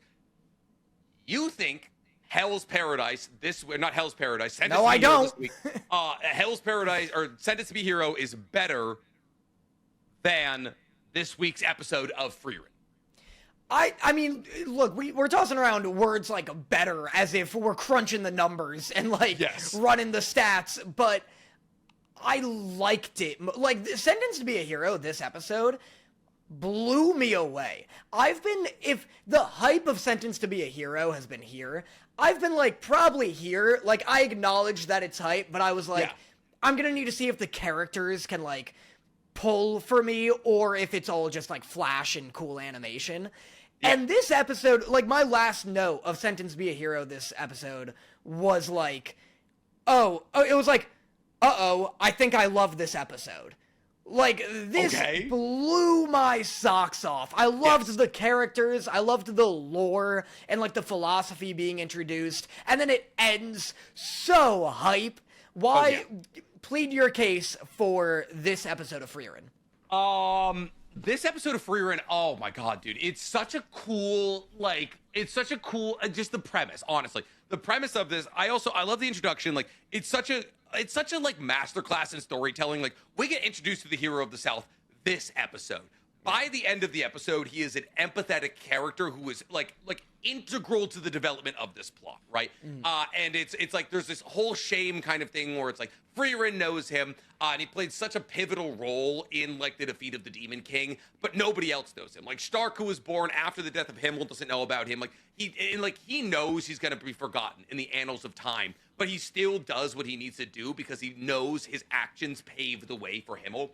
And I find not only that, the prospect of like giving your life to anonymity to save, like giving yourself over to a cause, knowing damn well you won't be like remembered for it is beautiful. And then seeing that he is remembered in some circumstances, but also the fact that he dies while fighting against somebody else who also has future sight, and yet both of them still marched to their death and killed each other, to me is just like a cosmically beautiful concept. Like I was just like, it wasn't even necessarily like, obviously it's Frieren, so the voice acting and the music design and the action, like every single episode has like a fucking movie level fight, and even if it's like 30 seconds long, you're like, oh my god, I can't believe what I'm watching.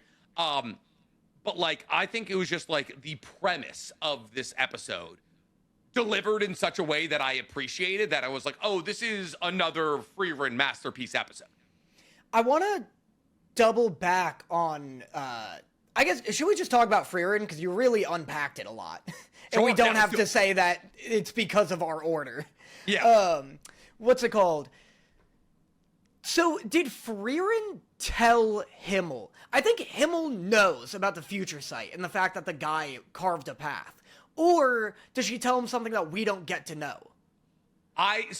He was like, when you meet Himmel, tell him this, right? But it was hard to tell, because I don't know how the Japanese inflections work, but I couldn't tell if he was like, when you meet Himmel, tell him this, as in like, tell him all of what I just told you, or tell him this, and then we don't get to hear the message for Himmel. I think he was saying, tell him like this, and then we don't get to hear the message for him. Yeah. Well, because then Himmel looks kind of disappointed, but then determined.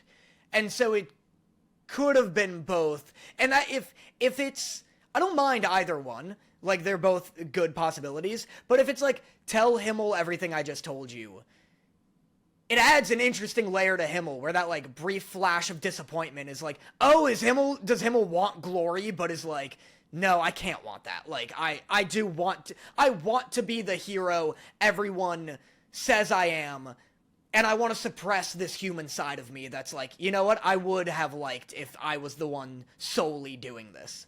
I would say that that's a cool point, but like Himmel himself is actually very like, he has a lot of hubris. Like every time we see him interacting, like he's like always like very proud of himself. He knows he's attractive. He's like proud of all the statues that are made for him, kind of thing. And so like he does have that pride, and so I always think like well, yes, obviously like he had altruistic reasons to launch like the invasion against the Demon King. At the same time, I feel as though he probably isn't the kind of person to be like, oh no, I should want glory. So I think maybe. And this is, like I said, I haven't read the Frieren manga, so we're in territory that, like, I just don't know. But I think it's probably, like, him being told something that we'll learn down the line from the hero of the South, but also who's to say? Yeah, no, I mean, I think it is probably, like, tell Himmel this, something we don't get to hear, and maybe we'll hear it later down the line. I'd be interested to know if manga readers know what she said, or if, like, they're still waiting to hear it. I just can't see a scenario where the hero of the South gets brought up again. Like, I feel like it was such a classic, like, Frieren one episoder. Yeah. So, yeah, but anyways, I liked what we got built out from an episode perspective wise. Like, and I like that, like, it's all built out. It's such a classic way for Frieren to do it, right? Because it's like, we're going to introduce this backstory arc at the beginning by just, like, walking up to like a statue here, but then like we have to get the sword back. And like it's just like I saw this meme where it's like every episode of Frieren is built into Fern mad at Stark, and then Frieren reminiscing about Himmel, and like Frieren's going out to do this thing to get this sword back, even though it's getting stolen all the time, because like if she didn't go and do it, Himmel's actions would be invalidated, kind of thing. But man alive, do I love it when Frieren starts referring to demons as its. Oh, I love it. You love racist Frieren. Dude, I love when Frieren gets in her, like, we should never have listened to it. Or, like there's no use listening to it talk. And I'm like, oh, let's go, girl. Yeah. Yeah, I agree. I love... That's one of the... Frieren has a lot of, like, isms, including race, that I really like. Where she's like, I love her weird obsession with, like, mundane and shitty spells. Because it makes sense that someone who essentially is immortal would want just, like, a spell that makes life easier, like, just tweaks things.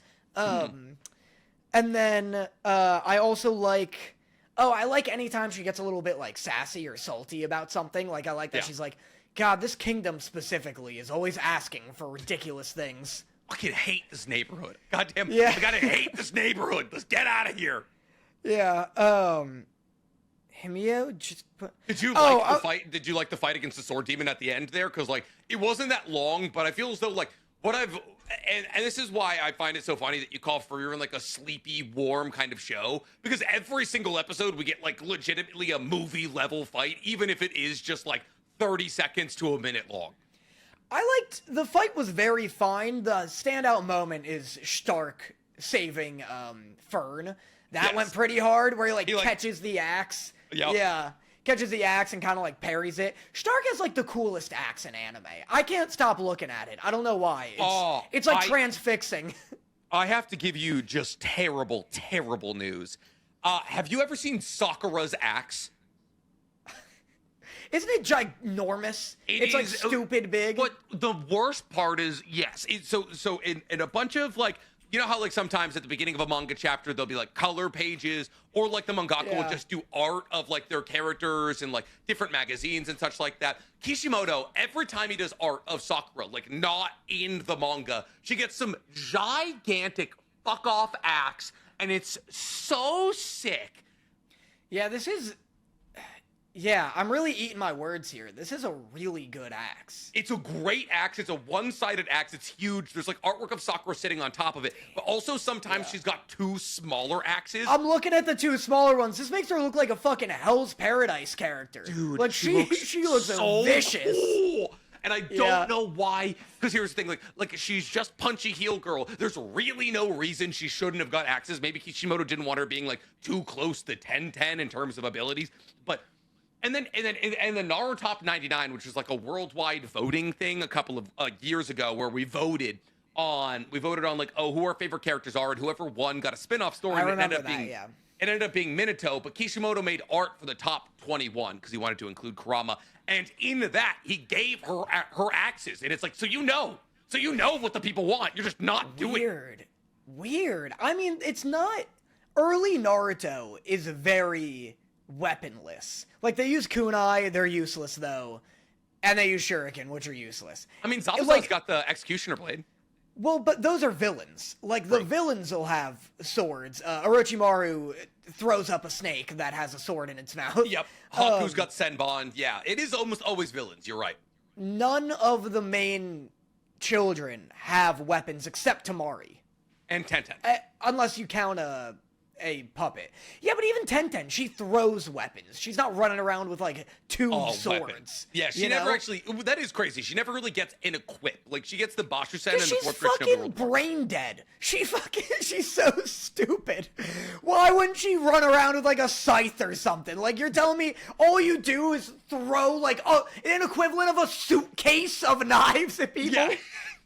Like what? She gets a big old tornado spinning. She gets 2 scrolls, and then she just starts from a stationary position in the air throwing weapons at somebody, and it never works.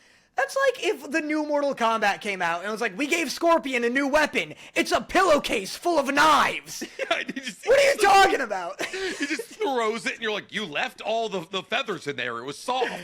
It's like he just throws them all at once in one big sack, and it's like, yeah, you don't want to grab any of these? Like, they missed. He's talking to his weapons on the ground. He's like, come over here, please. I need you. Please get over here. All right. So, yes, that episode of Frieren was very good. Let's talk about Sentenced.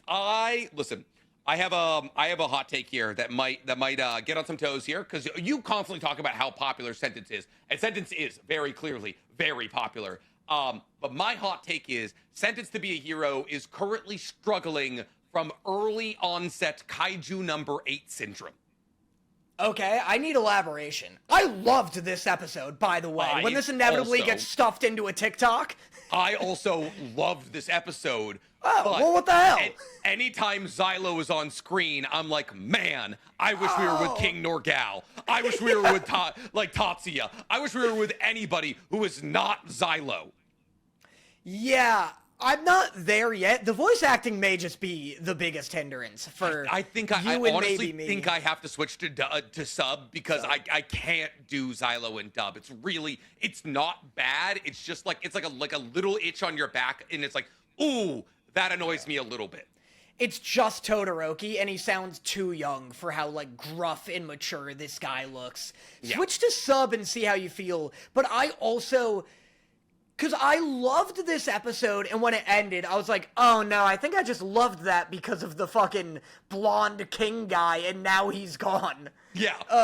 Yeah, he gets packed up. Dude, the scene... So in this episode, we're talking about, they've gone into the cave, basically, and they find all of the miners in there, and they're helping them, and King Norgalle's, like, etching, like, shit into their shovels and pickaxes so they can fight back, and it's just a big fight against scorpions with the earth as their stomachs, and... Yeah, that was weird. Is it not just like a hyper neon fucking depiction of the earth? The earth. It's like real quick. Sorry, someone goes, Daryl Appo goes, stop talking about Sentence to be a Hero, let it come out, then judge. I can't tell if they think these episodes aren't out yet, because they are. It's already out. Or if they're like, wait for the whole season to come out, then judge Before you talk about it? Yeah. In which case, welcome to a podcast. Yeah. Oh, yeah, we're just like week 12, we're trying to recap the entire anime season. We're like, oh, yeah, and fucking episode 6, I think King Nurgle kissed Tatsuya? Was that? Yeah. Am I thinking Vigilantes? I don't fucking know. Yeah, we're going to talk on a week-by-week basis here. Yeah. But yeah, they were these weird, like, it did look like they had, like, velvet blow-up earths in between them. Yeah, like, literally, like, felt earths that you made in kindergarten. But yeah, we also got, like, some light reveal about how, like, luminescence, apparently everybody, the power system is solar charged in the Sentence to be a Hero universe or something like that, like, and when Xylo runs out of luminescence because he's in a cave where there's no sun, his emblem goes away or something like that.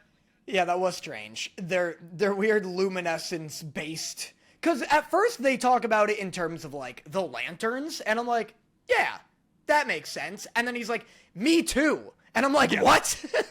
Okay, like, all right, so everybody here is just like sucking in the sun, like on their bare skin or something like here. Everyone has to sun their asshole to fill up their power meter.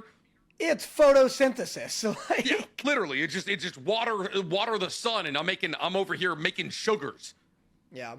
But yes, I also said, but this episode is obviously most heavily focused on both the miners. Like, there's like, oh, these people understand that the heroes are good people, and then the real MVP, maybe the MVP of the season, I would say best voice acting performance I've seen yet. Grittiest episode, craziest like one episode for a guy, including the hero of the South, King Norgalle. My God, what a hero! Unironically, would be a fantastic king. Yeah, that dude was awesome, dude. When he's just hacking his leg off, I was like, oh no, I think this is my favorite episode of the week. I hadn't watched JJK at the time, but I was like, this is the best episode of the week. I think I might become the conductor of the bandwagon for this show. Dude, he's like, he starts trying, like, his leg gets mangled because the siren grabs him, and it's, like, broken, like, his foot's backwards, and he's trying to cut off the tendril. And then, listen, they do such good, like, juicy stab physics in this show. Like, if I'm like, oh, Sentenced to Be a Hero does one thing better than any modern anime, and I'm like, it's just the squelch of meat as a blade hits it. And I love that he doesn't just lop off his leg. He's like a wolf stuck in a trap. Like, he's stabbing at his leg. It takes him like 6 cuts to go through. Oh, it's dope. Dude, he's hyped about it too. He's like, you like get the sense that he's like, no, I'm living the hero fantasy right now. Like, this is gonna be awesome when I tell the fellas how I lost this leg. And he's like red in the face. He's like, I will not die before my servants. Yeah. Like, dude, he had me ready to run through a brick motherfucking. He needs to be king. Like, he needs to be king so bad.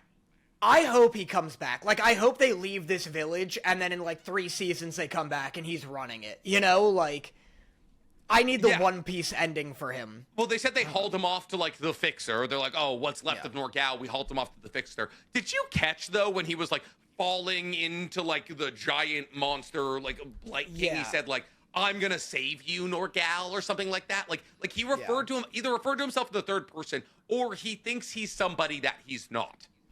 Let me see.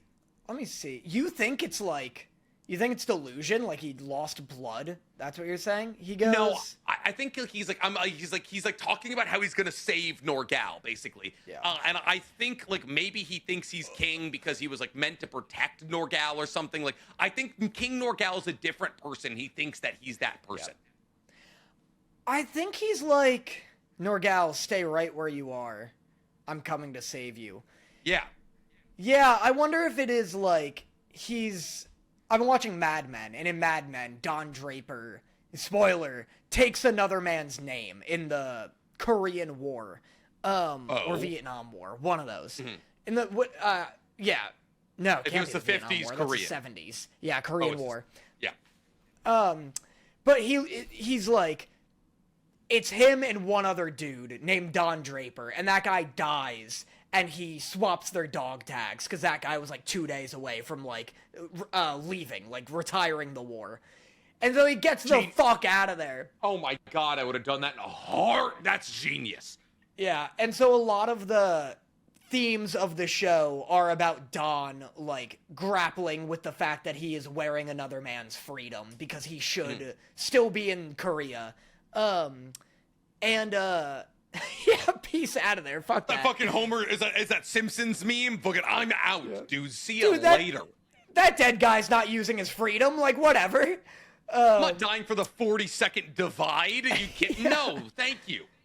But what's it called? So that's. I wonder if he's like telling everyone he's someone he isn't, and in this moment he's like, telling the truth to himself. Someone wrote. And then we'll go back to this, but someone says, I paid money to ask a question they didn't answer. Do we want to just see if there's one we missed? Yeah, well, before we get into JJK, when we get done with Sentence, we'll do another Super Chat Corner. Okay. Good call. I love this shit. It's so good. I also got a huge green flag from this show. Huge green flag. One of my biggest hang-ups, outside of the fact that the goddess seemingly needed to hug a full-grown man to heal him, one of my notes was like, hey, can we heal him from slightly further away?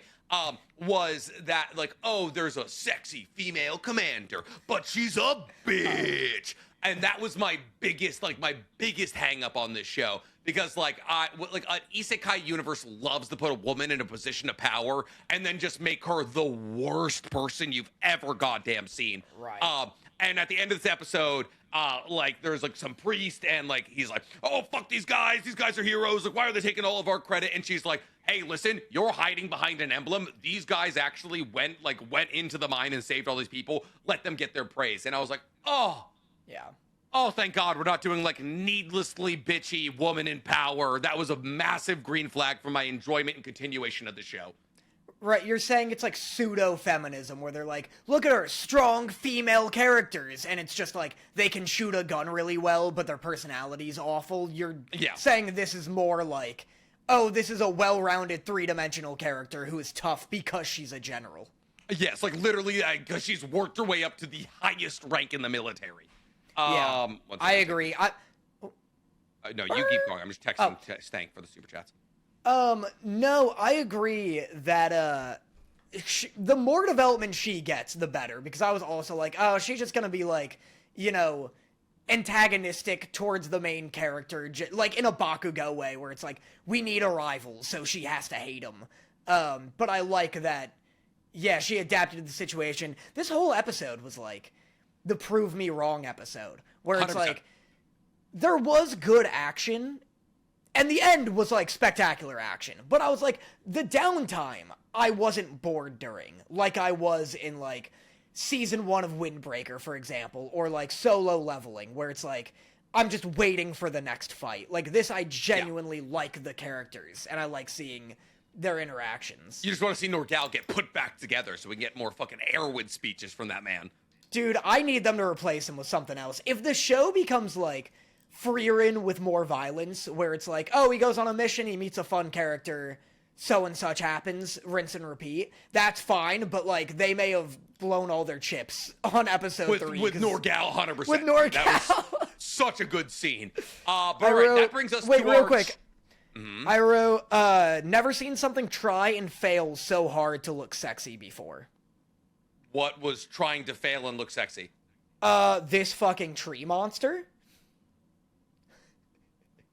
I mean, It was just a lumpy tree, just because it vaguely looks like it has boobs. That's not enough. She definitely did have leaves for face. She had a bad case of leaves for face. So that was tough. But yeah, no, definitely not like the siren I'd jump in the water for. And then the last thing, Tatsuya's clothes ripping was the most 90s looking animation I've seen, where the dude who's nuts, who by the way was like immune to the siren's call, which is sick because he's nuts. Yeah, he flexes his clothes off, and it's so, like, you see every frame of the fabric. Every little piece of fabric as it splits off his body. I also loved him, like, de-steaming out. Like, I loved him, like, I loved him turning into, like, a little worm boy. Like, he, like, literally turned into a deflated balloon. That was very funny. Yeah. All right, that brings us to Super Chat Corner. Bow, bow, bow, bow. Which will be our last Super Chat Corner until we get to the end of the podcast here, which will come after JJK. Cordy, the Vampire Queen, sent $5 and said, let Dorothy know that my wife and I got the koi fish necklaces and wear them when I'm not feeling like wearing a wedding ring. Love you guys too. Woo! She says, cute. And I agree. It is cute. Thank you. That's very nice. Cordy, the Vampire Queen. Zoe is here, says you should do a drunk pod again. Love y'all. Plus the pod. We will probably do a drunk pod for our 3-year anniversary, most likely. That's our next. You guys will have to tell us when our 3-year anniversary is because we don't know. Daryl Oppo sent $7.99 in kangaroo dollars and said, can you play anime fighting games and make a tournament out of it to see who is the best gamer out of all your friends and also do another Family Feud? Another Family Feud, I mean, that could happen sometimes in the future if I just do it on my own. In terms of inviting all of our friends to come play fighting games, that would just be a way to boost Danny's ego. That's just They're all bad. Yeah, we're not nearly as good as Danny. I'm the only one good at them.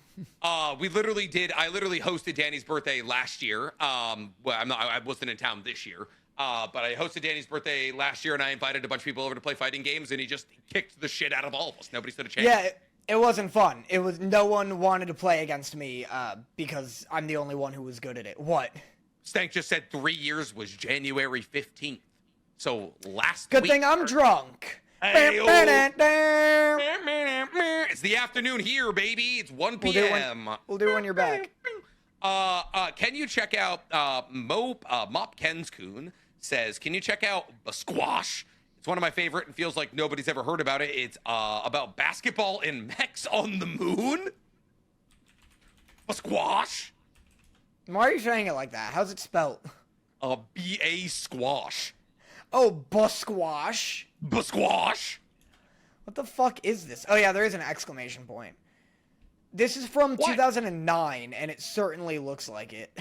Yeah, why is there always an exclamation point at the end of sports anime titles here?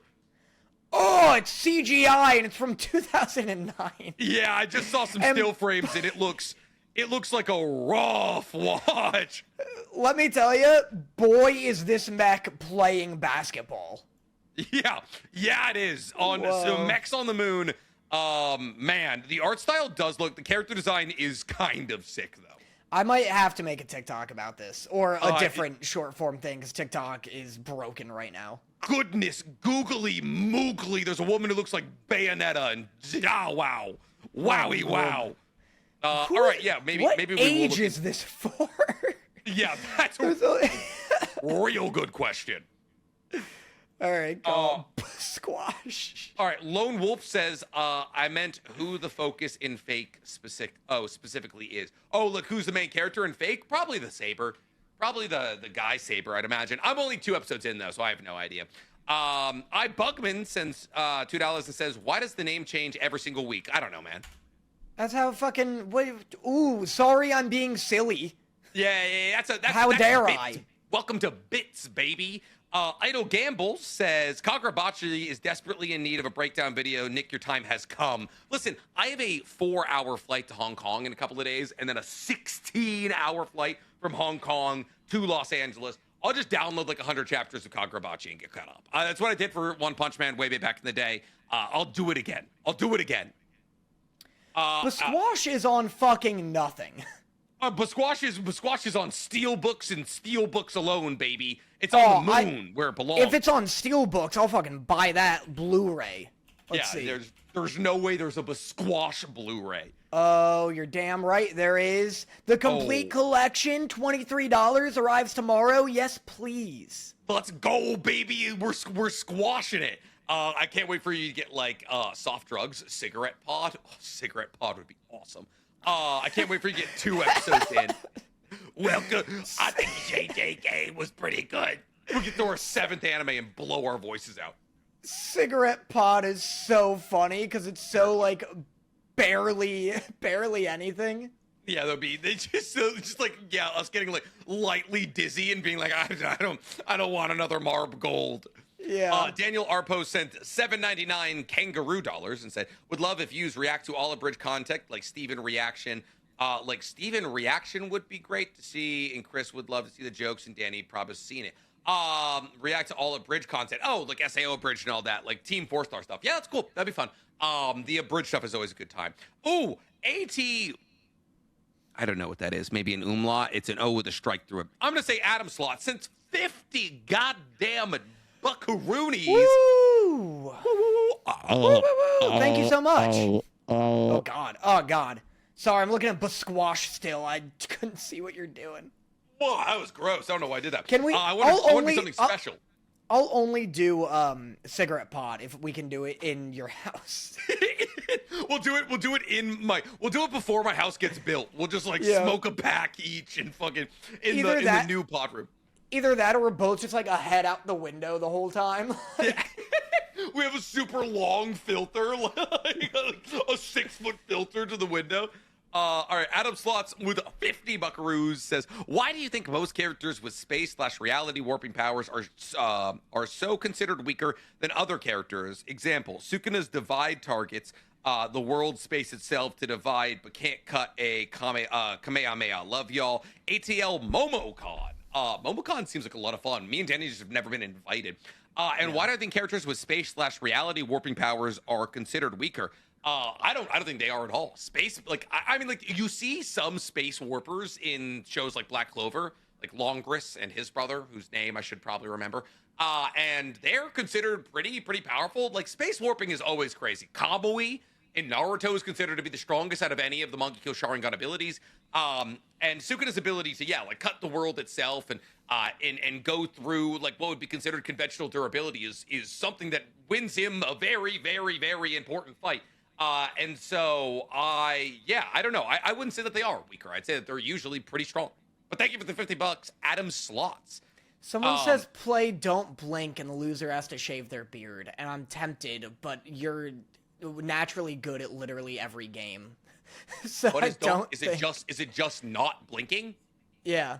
Why are you... that's not going to be good for you if you... Oh, my eyes. There's so much light. The problem is there's so much light in front of me right now, so it's real blink-worthy. I like those stakes. Nicholas Bayezvich says, favorite fairy tale character? I don't know. The flying dog? Well, fucking... yeah, whatever. Moving. They asked you. No, my favorite, Ursa Scarlet. Come on, let's be real. Let's be real with ourselves. It's the only answer. Damon McRae says, what's your favorite anime older than you? As in, stopped airing before you were born. Yu Yu Hakusho. I think that stopped before 96? I think YOH stopped before 96. I don't think I've watched any that stopped before 99, like, genuinely. Dragon Ball Z. Dragon Ball Z, first off, when was the last episode? But Dragon Ball as a franchise is still... Yeah, but Super, like, we're not talking about Super. You can see Dragon Ball Z. All right. Z's last I feel like it was like 2001 or something, right? No, it was like 97. Nope, 1996. Yeah, wow, Yeah. you were close, yeah. Yeah. But English air date was 2003. Oh, wait. Oh, wait. No, hold on. The final episode... Okay, never mind. Yeah, 96. You're right. So it's probably Dragon Ball Z for you. Yep. And that... Oh, Stank has sent 4 more. Danny, how's JJK Season 1 recap going? Asked the Trash Gamer. Still good. We talked about it on this episode already, but yeah, I'm enjoying it, and it's better knowing that Season 2 and 3, like, start to get tailored more to my taste. But otherwise, Season 1 is still, like... If I were to recommend JJK to someone, I'd be like... It starts slow and, like, not super crazy, and then gets very unique and, like, less generic. Yeah. R.A. J. Kevis says, compliment your co-host. They send 2 loonies.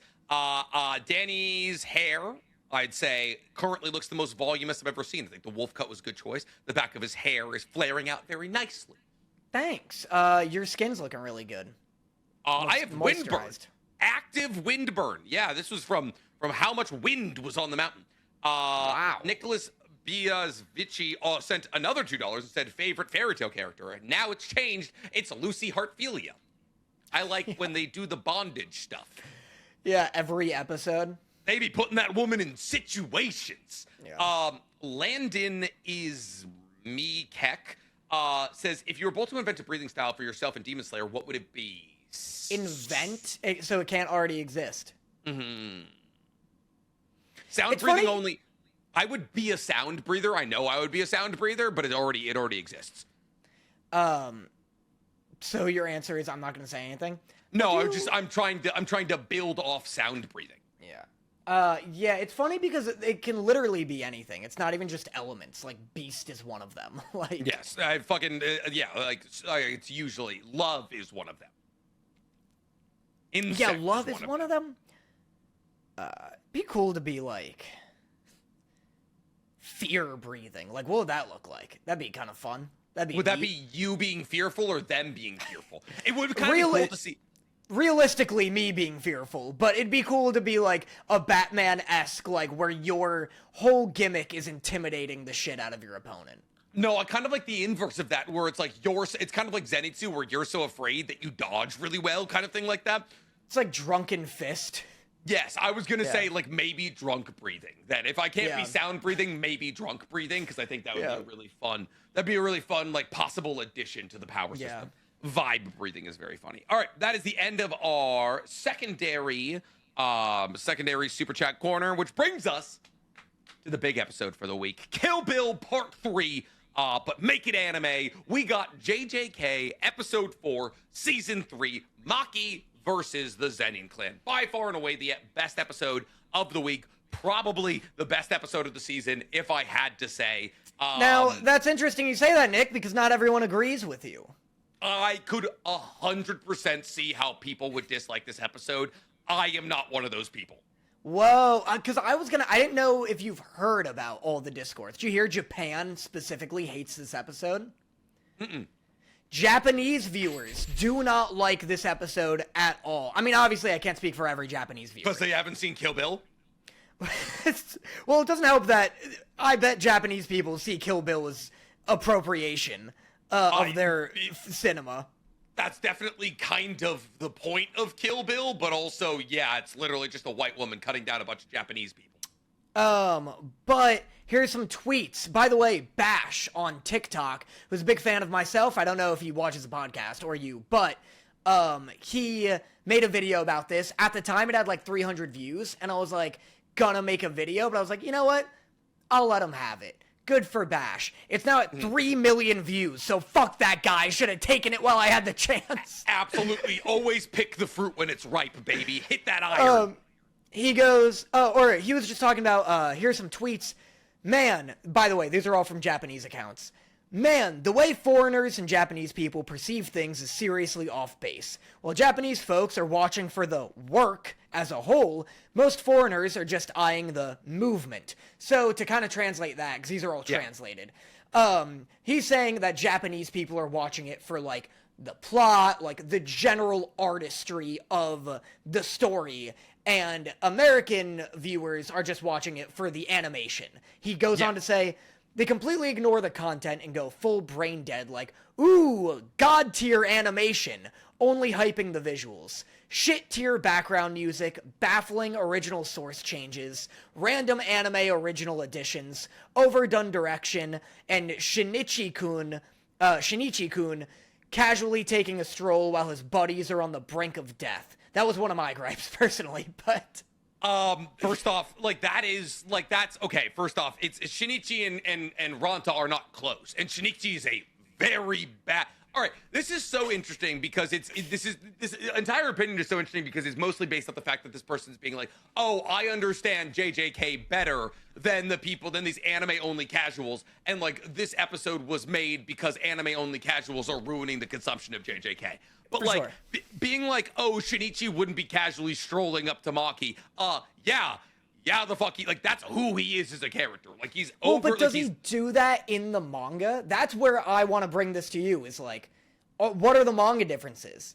And while you think, let me just read one more, if that's okay. Yep. So, I don't mean to interrupt you, but I feel like it could be good if I read off a few and you synthesize. This sucks. Mappa seriously fucked up this scene by not sticking to the manga and making it stupidly confusing. I'm never forgiving them, for real. The disappearance reaction scene is clearly, it's a little cut off, but with the dialogue and cuts not lining up. Oh, it's clearly off with the dialogue and cuts not lining up. It's turned into something completely different from the manga. Just make the anime normally, for fuck's sake. Okay, so basically their complaint is that the fight isn't being orchestrated in the same way as it's being orchestrated in the manga, right? Yeah. But, like, did they want like a flashing sequence of panels to I don't know. I can't argue what they wanted because I don't know what it's like in the manga. But I saw a couple. There's a bit where it shows Toji, like, overlaid on top of Maki. And in the manga, that's, like, 2 separate panels. And it does look cooler in the manga. It's not like it looks like they mashed 2 panels together and made it more artsy. But yeah, it's interesting. Someone in the comments also wrote, Japan hated season 1 of Chainsaw Man. And it's so weird because it's like, I'm watching these anime become so artsy and experimental and, like, atypical of what shonen and seinen usually looks like. Again, exemplified by the fact that season 1 of JJK feels way more standard and, like, generic in presentation, not narrative, but in presentation. Yeah. And now it's getting more experimental. And I thought that's, like, Japan's influence. Like, I thought that was a bunch of, like, art head Japanese directors being like, well, it is, but like, well, it is, yeah, like, clearly it is. they very much did this thing where it was like they brought in for this episode a bunch of freelance like animators who have worked on like the highest level of like Mob Psycho, MHA, JJK. Like it was like a proverbial all-star cast of animators who worked on this episode. And so like obviously you're gonna get like the artistic flair. Like there's cubes, there's molten laser beams, there's like you can like point out individual moments. You're like, oh, that's that animator, that kind of thing. So obviously they're gonna interject like what they identify as like their artistic like approach to this episode. But at the same time, like, yes, it is also the director, but all of the people included in that decision are all Japanese. They're Japanese, yeah. So it's interesting that like the Japanese audience isn't into it. Like I would have thought the American audience wouldn't be into it, and they'd be like, this is so weird, and why are we getting all like artsy and shit with it? Mm-hmm. I mean, listen, so the fight between Maki and the Zenin clan kind of takes place between chapter 148 up to, I believe, like chapter 152. Fundamentally, nothing I've seen, like up until OG's death, is different.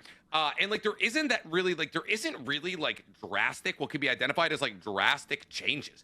Like it's mostly like even the floor and like the layout that Maki fights against. Like, because that's the thing is like this isn't just a Kill Bill reference from the anime side. It's a Kill Bill reference from Gege Akatami, the mangaka. Like it's very much like fighting like they're supposed to be the crazy 88. The Kokoro is supposed to be the crazy 88. And there is, as far as I can tell, literally no difference. Like obviously some of like the animation is different. Like they're adding a couple of additional scenes. They're making the fights a little bit longer. But like the only thing that they really changed, like this is how the manga looks. Right here. When this is what the manga looks like. This right here, like Gege, when he got rushed into certain chapters, like didn't put out, and this is why I always say that, like, oh, JJK is a fundamentally better anime than it is manga, because like while a lot of like the page before this looks like a very like these are very standard, right? This is very, very That's standard. good looking, yeah. And then you just scroll two pages, crazy. and once you get to this is like what One Piece looks like when you see Oda's, like what he sends to his assistants, where it's just like barely an outline of Luffy and they turn into this like hyper detailed thing. Yeah, and so this is the scene where Ronta's holding down Maki, right? Ronta's holding down Maki right here. He is the leader of the Kokoro, she kills individually. And then also she kills Chojuro, who's another member of the Hiei, that old guy. But like she just like snags both of their throats, right? They add on like the sword hitting this guy in the back of the head. And then like Chojuro attacks her individually in the anime, right? So like they technically gave more screen time to both of these people in terms of the fight. But like they're both killed in incredibly low resolution ways that aren't like what a lot of people would identify as satisfying for Hiei or any of them. And like this right here is Ronta holding them down. And like Ronta's yelling at Jinichi. He's like, hurry up, I can barely hold her kind of situation. And like, yeah, like does Jinichi aura farm on the way up? No, not really. But also he doesn't jump in when everybody else jumps in. Like everyone else jumps in before him just 2 pages before. We're seeing all of them stand side by side. So like, it's not crazy to assume that he would saunter up because that's the kind of person that he is. So like, I don't know. Like it's very funny to me to be like, oh, these anime only casuals and these Americans trying to enjoy this IP aren't enjoying it correctly when it looks better than the manga and it's being made by Japanese people. Yeah, I know, it's very interesting. But all right, how'd you feel about the episode? Let's get through it. The episode's incredible. The episode's fucking fantastic.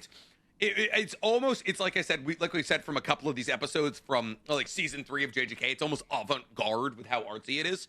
Like that opening sequence, and they changed it, and I sent a photo into the OA group chat when I was watching it.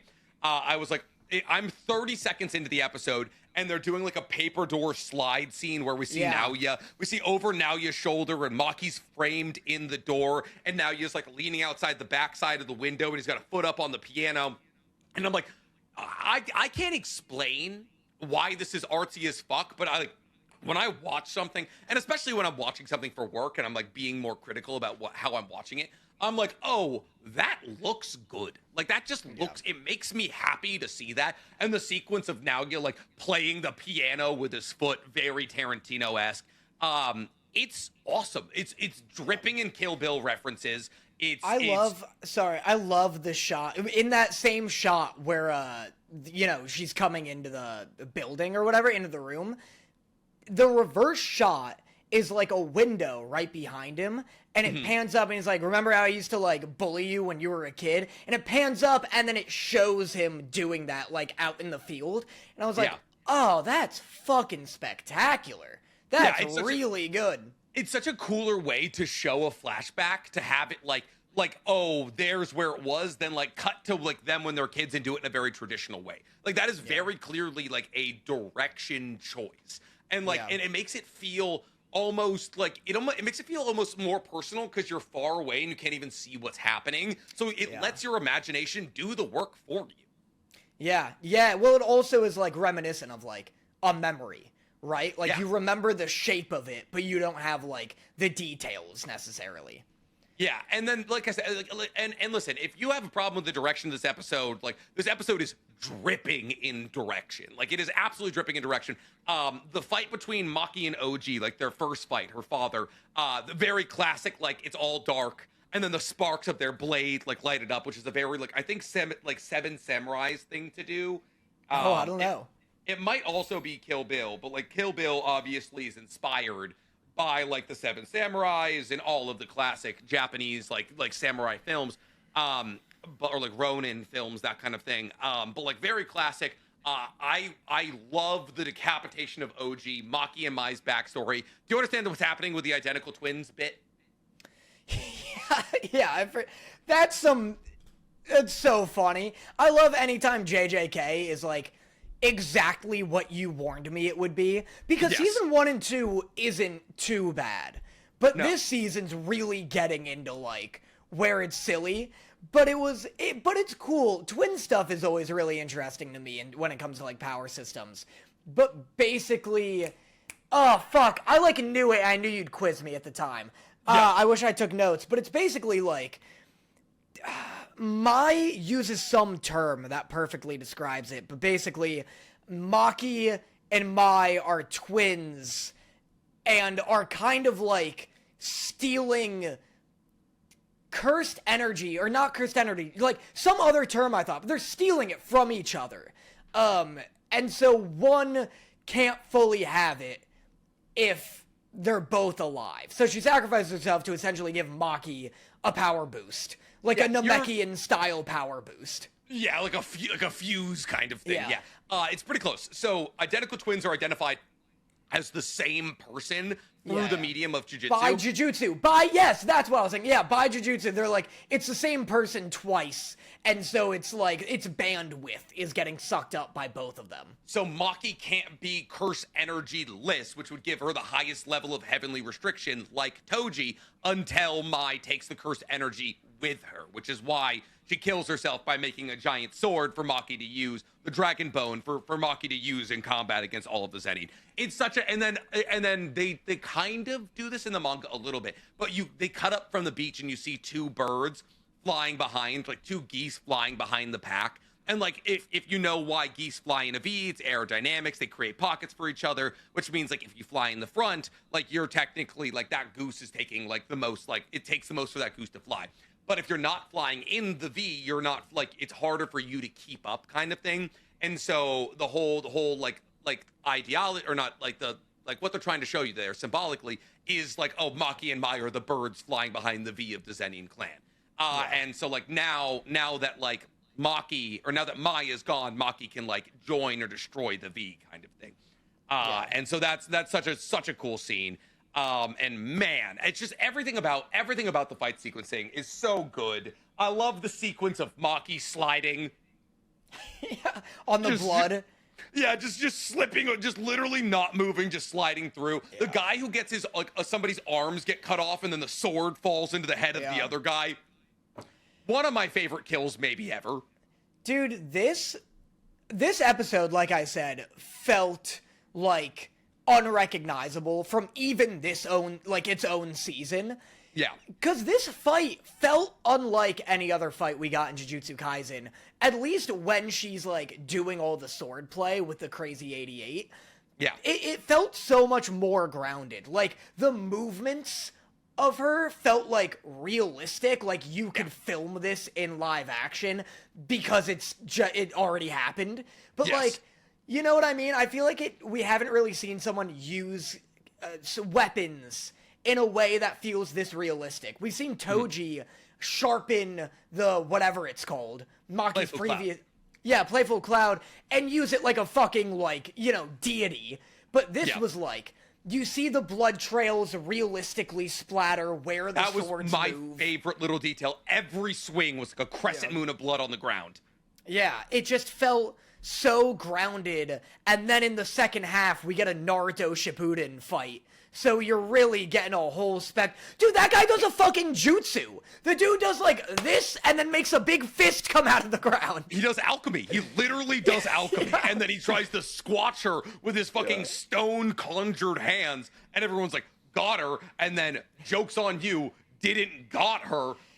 Yeah, man, it is nuts. I thought the battle against the head of the Kukuru clan was really funny. And like the head of the Crazy 88 with the pompadour, he like stops her blade. He gets like disrespected in the manga. He actually stood a much better chance in the anime. But like the blade flying back around and then spiking him in the back of the head. Awesome. That was incomprehensible. One of my notes is I can't even comprehend 4 times. I don't know how it happened. I don't know how it happened. I was like, I can't even comprehend how she's killing these 3 guys. Like, yeah. Yeah, because like Chojuro, she just snags the throat out of him as he flies by, and then the leader of the Crazy 88, like, yeah, that sword just flies around, and I'm like, does she have gravity powers now? Like, that is my one qualm with that. It's that like 30-second sequence where she kills Chojuro in a flash, and then that guy dies from like boomerang blade. Yeah, like I couldn't tell if she threw it, and then there was like a blast. Like she kicked him and the shockwave of that blast pushed the sword back. Like something like that. Like it was positioning. That was crazy. I loved the big hand. Yeah, Junichi's Deku barrage. Yeah.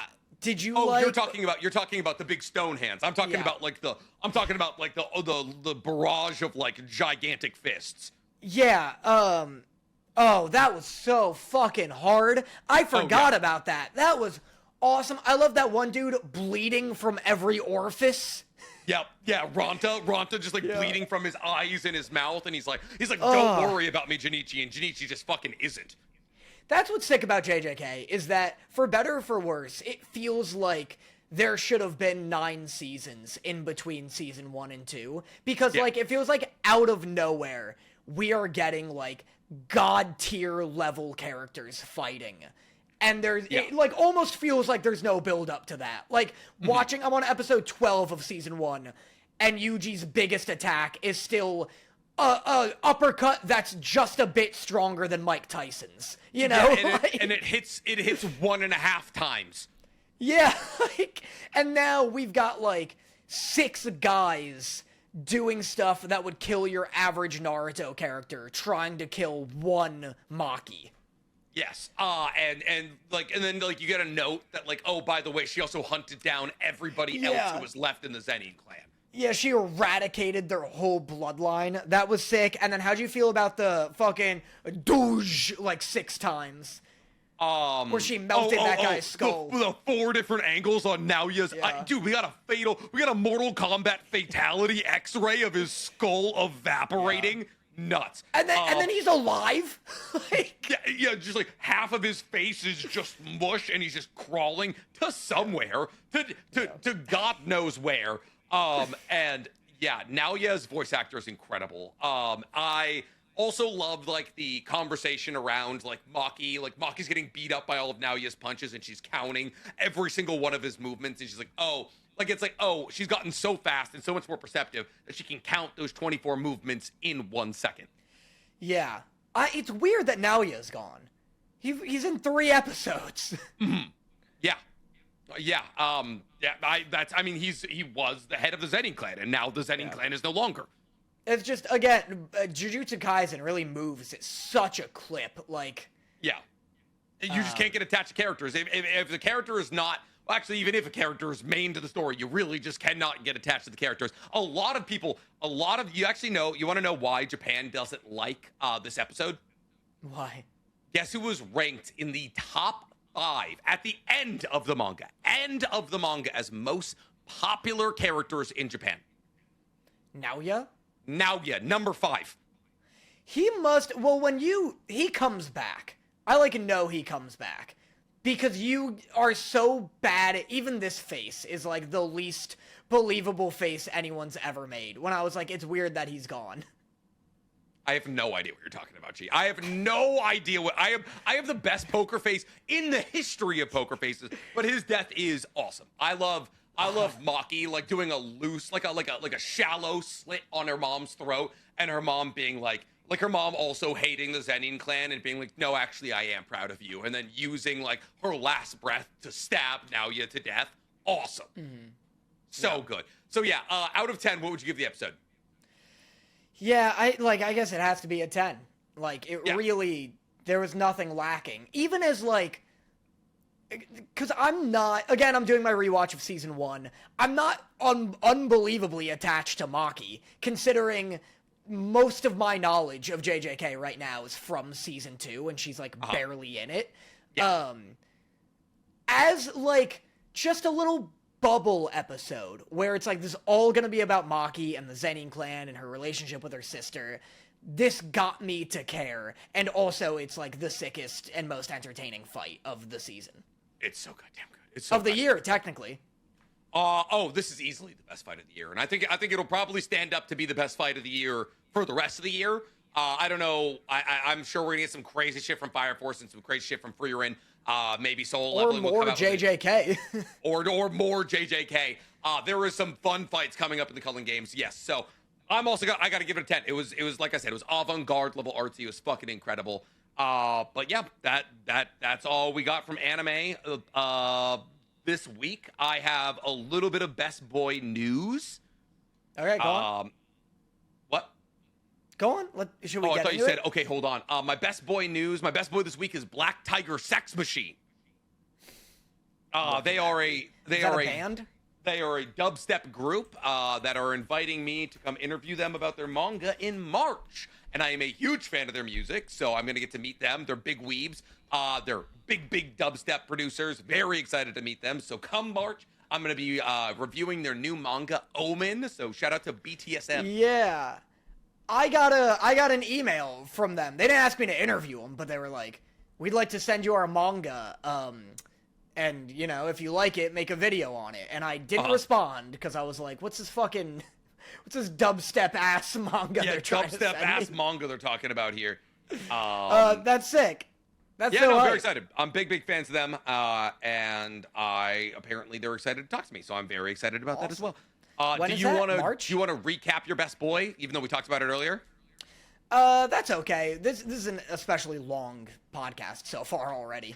Cool. All right, then we will close off our podcast with our last and final super chat corner. We got 5 here. By the way, real quick, we have news. Dragon Ball Super has been confirmed to be getting a remake, and it's continuing.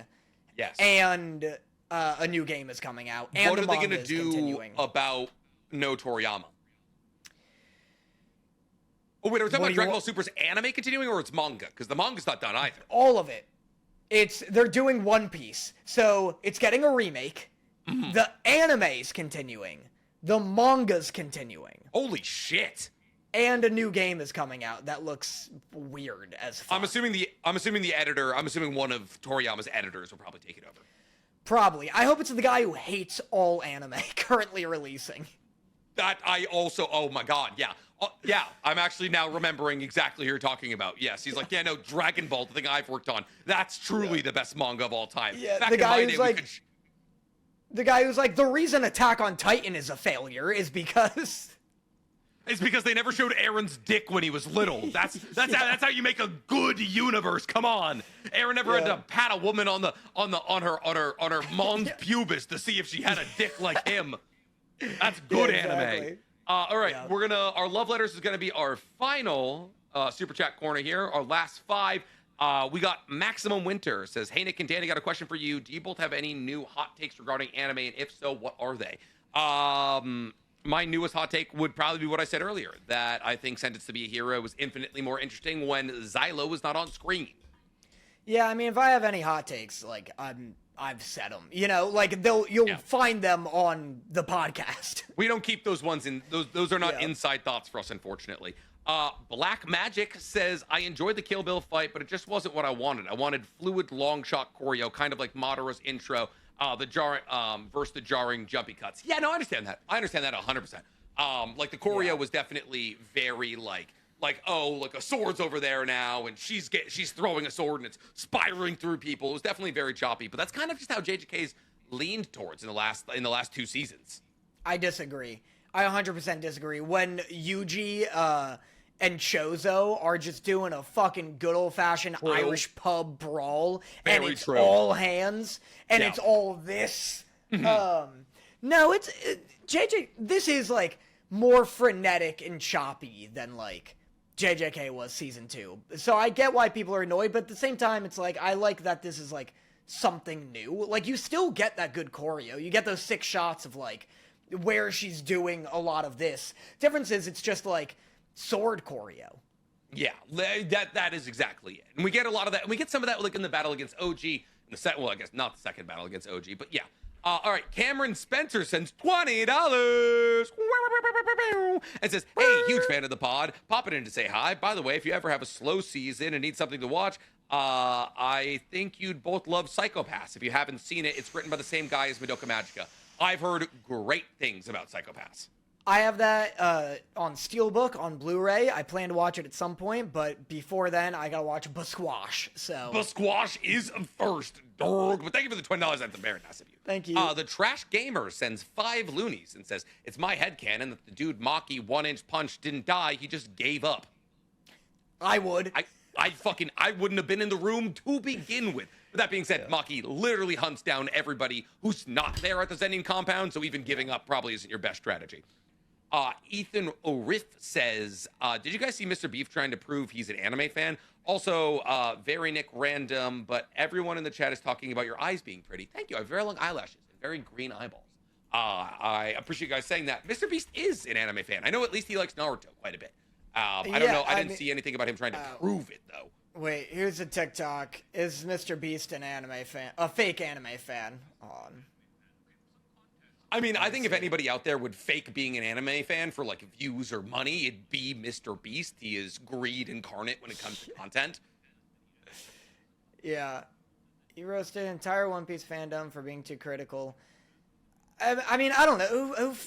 Who gives a shit if he's, like, you know, an encyclopedia of anime or not? Like, if he likes one anime, if he likes more than one anime, he's a fan of anime, right? Like, yeah, that's as long as you like plural anime. Why are we gatekeeping? We're truly not. Let that man live. That's all that matters. Keep the space as inclusive as possible, even if it is a content creator you don't like. All right, that's all we got this week, ladies and gentlemen. We appreciate you guys checking in for another week of Otakus Anonymous. We love each and every single one of you so very much, and we will see you guys on the next one. Bye. Bye. And now for my next number, I'd like to return to the classics.